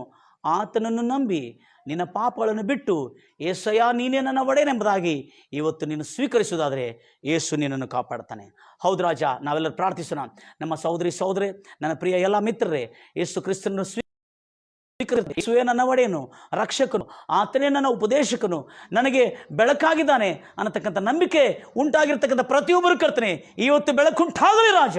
ಅವರ ಮನೆಯಲ್ಲಿರ್ತಕ್ಕಂಥ ಎಲ್ಲ ಕತ್ತಲು ಹೋಗಲಾಡಿಸಿ ಸುಖವು, ಸಮಾಧಾನ, ಶಾಂತಿ, ನೆಮ್ಮದಿ, ತೃಪ್ತಿ, ಆರೋಗ್ಯಗಳುಂಟಾಗಿ ಇಂದಿನಿಂದ ಯಾವ್ಯಾವ ದೇವರಿಗೆ ಇಷ್ಟವಿಲ್ಲದ ಸಮಾಜದಲ್ಲಿ ಯಾವ್ಯಾವ ಪಾಪಗಳಿದೆ, ದ್ರೋಹಗಳಿದೆ, ಅಪರಾಧಗಳಿದೆ, ಅವೆಲ್ಲ ಪಾಪಗಳಿಂದ ಕರ್ತನೆ ಅದು ನಿನ್ನ ಸಮ್ಮುಖದಲ್ಲಿ ಬಂದಿದ್ದಾರೆ, ಅವರೆಲ್ಲರನ್ನು ಕ್ಷಮಿಸಿ ಕರ್ತನೆ ಮತ್ತು ನೂತನವಾದಂಥ ಜೀವ ಮಾರ್ಗವನ್ನು ಇವತ್ತು ನಿನ್ನ ಕಲಿಸ್ಕೊಟ್ಟು, ಇಗೋ ನಾನು ಲೋಕಕ್ಕೆ ಬೆಳಕಾಗಿದ್ದೇನೆ, ನನ್ನನ್ನು ಹಿಂಬಾಲಿಸುವವನು ಕತ್ತಲಲ್ಲಿ ಎಂದಿಗೂ ನಡೆಯುವುದಿಲ್ಲ. ಆ ಬೆಳಕು ಜೀವವನ್ನು, ಸುಖವನ್ನು, ಕ್ಷೇಮವನ್ನು, ಆರೋಗ್ಯವನ್ನು, ಯಶಸ್ವಿಯನ್ನು, ಆನಂದವನ್ನು, ಹರ್ಷವನ್ನು, ಸುಖ ಸಂಪತ್ತನ್ನು, ನಿತ್ಯ ಜೀವವನ್ನು ಉಂಟು ಮಾಡತಕ್ಕಂಥ ಜೀವವಾಗಿದೆ ಎಂಬುದಾಗಿ ನಿನ್ನ ವಾಕ್ಯದಿಂದ ನಾವೆಲ್ಲರೂ ತಿಳಿದುಕೊಂಡಿರ್ತೀವಿ ರಾಜ. ಉಂಟಾಗಲಿ ರಾಜ, ಯೇಸು ಕ್ರಿಸ್ತ ನಾಮದಲ್ಲಿ ಪ್ರಾರ್ಥಿಸಿ ಬೇಡಿ ಹೊಂದಿದ್ದೇನೆ ತಂದೆ. ದೇವರು ನಿಮ್ಮನ್ನು ಆಶೀರ್ವದಿಸಲಿ. ಮತ್ತು ಯೇಸು ನಾನೇ ಲೋಕಕ್ಕೆ ಬೆಳಕಾಗಿದ್ದೇನೆ, ಆ ಬೆಳಕಿನ ಸುಖ ಕ್ಷೇಮ ಎಷ್ಟು ಚೆನ್ನಾಗಿದೆ ಎಂಬುದಾಗಿ ಇನ್ನು ಮುಂದೆ ಒಂದೊಂದಾಗಿ ನಾವು ನೋಡ್ತೋಣ. God bless you.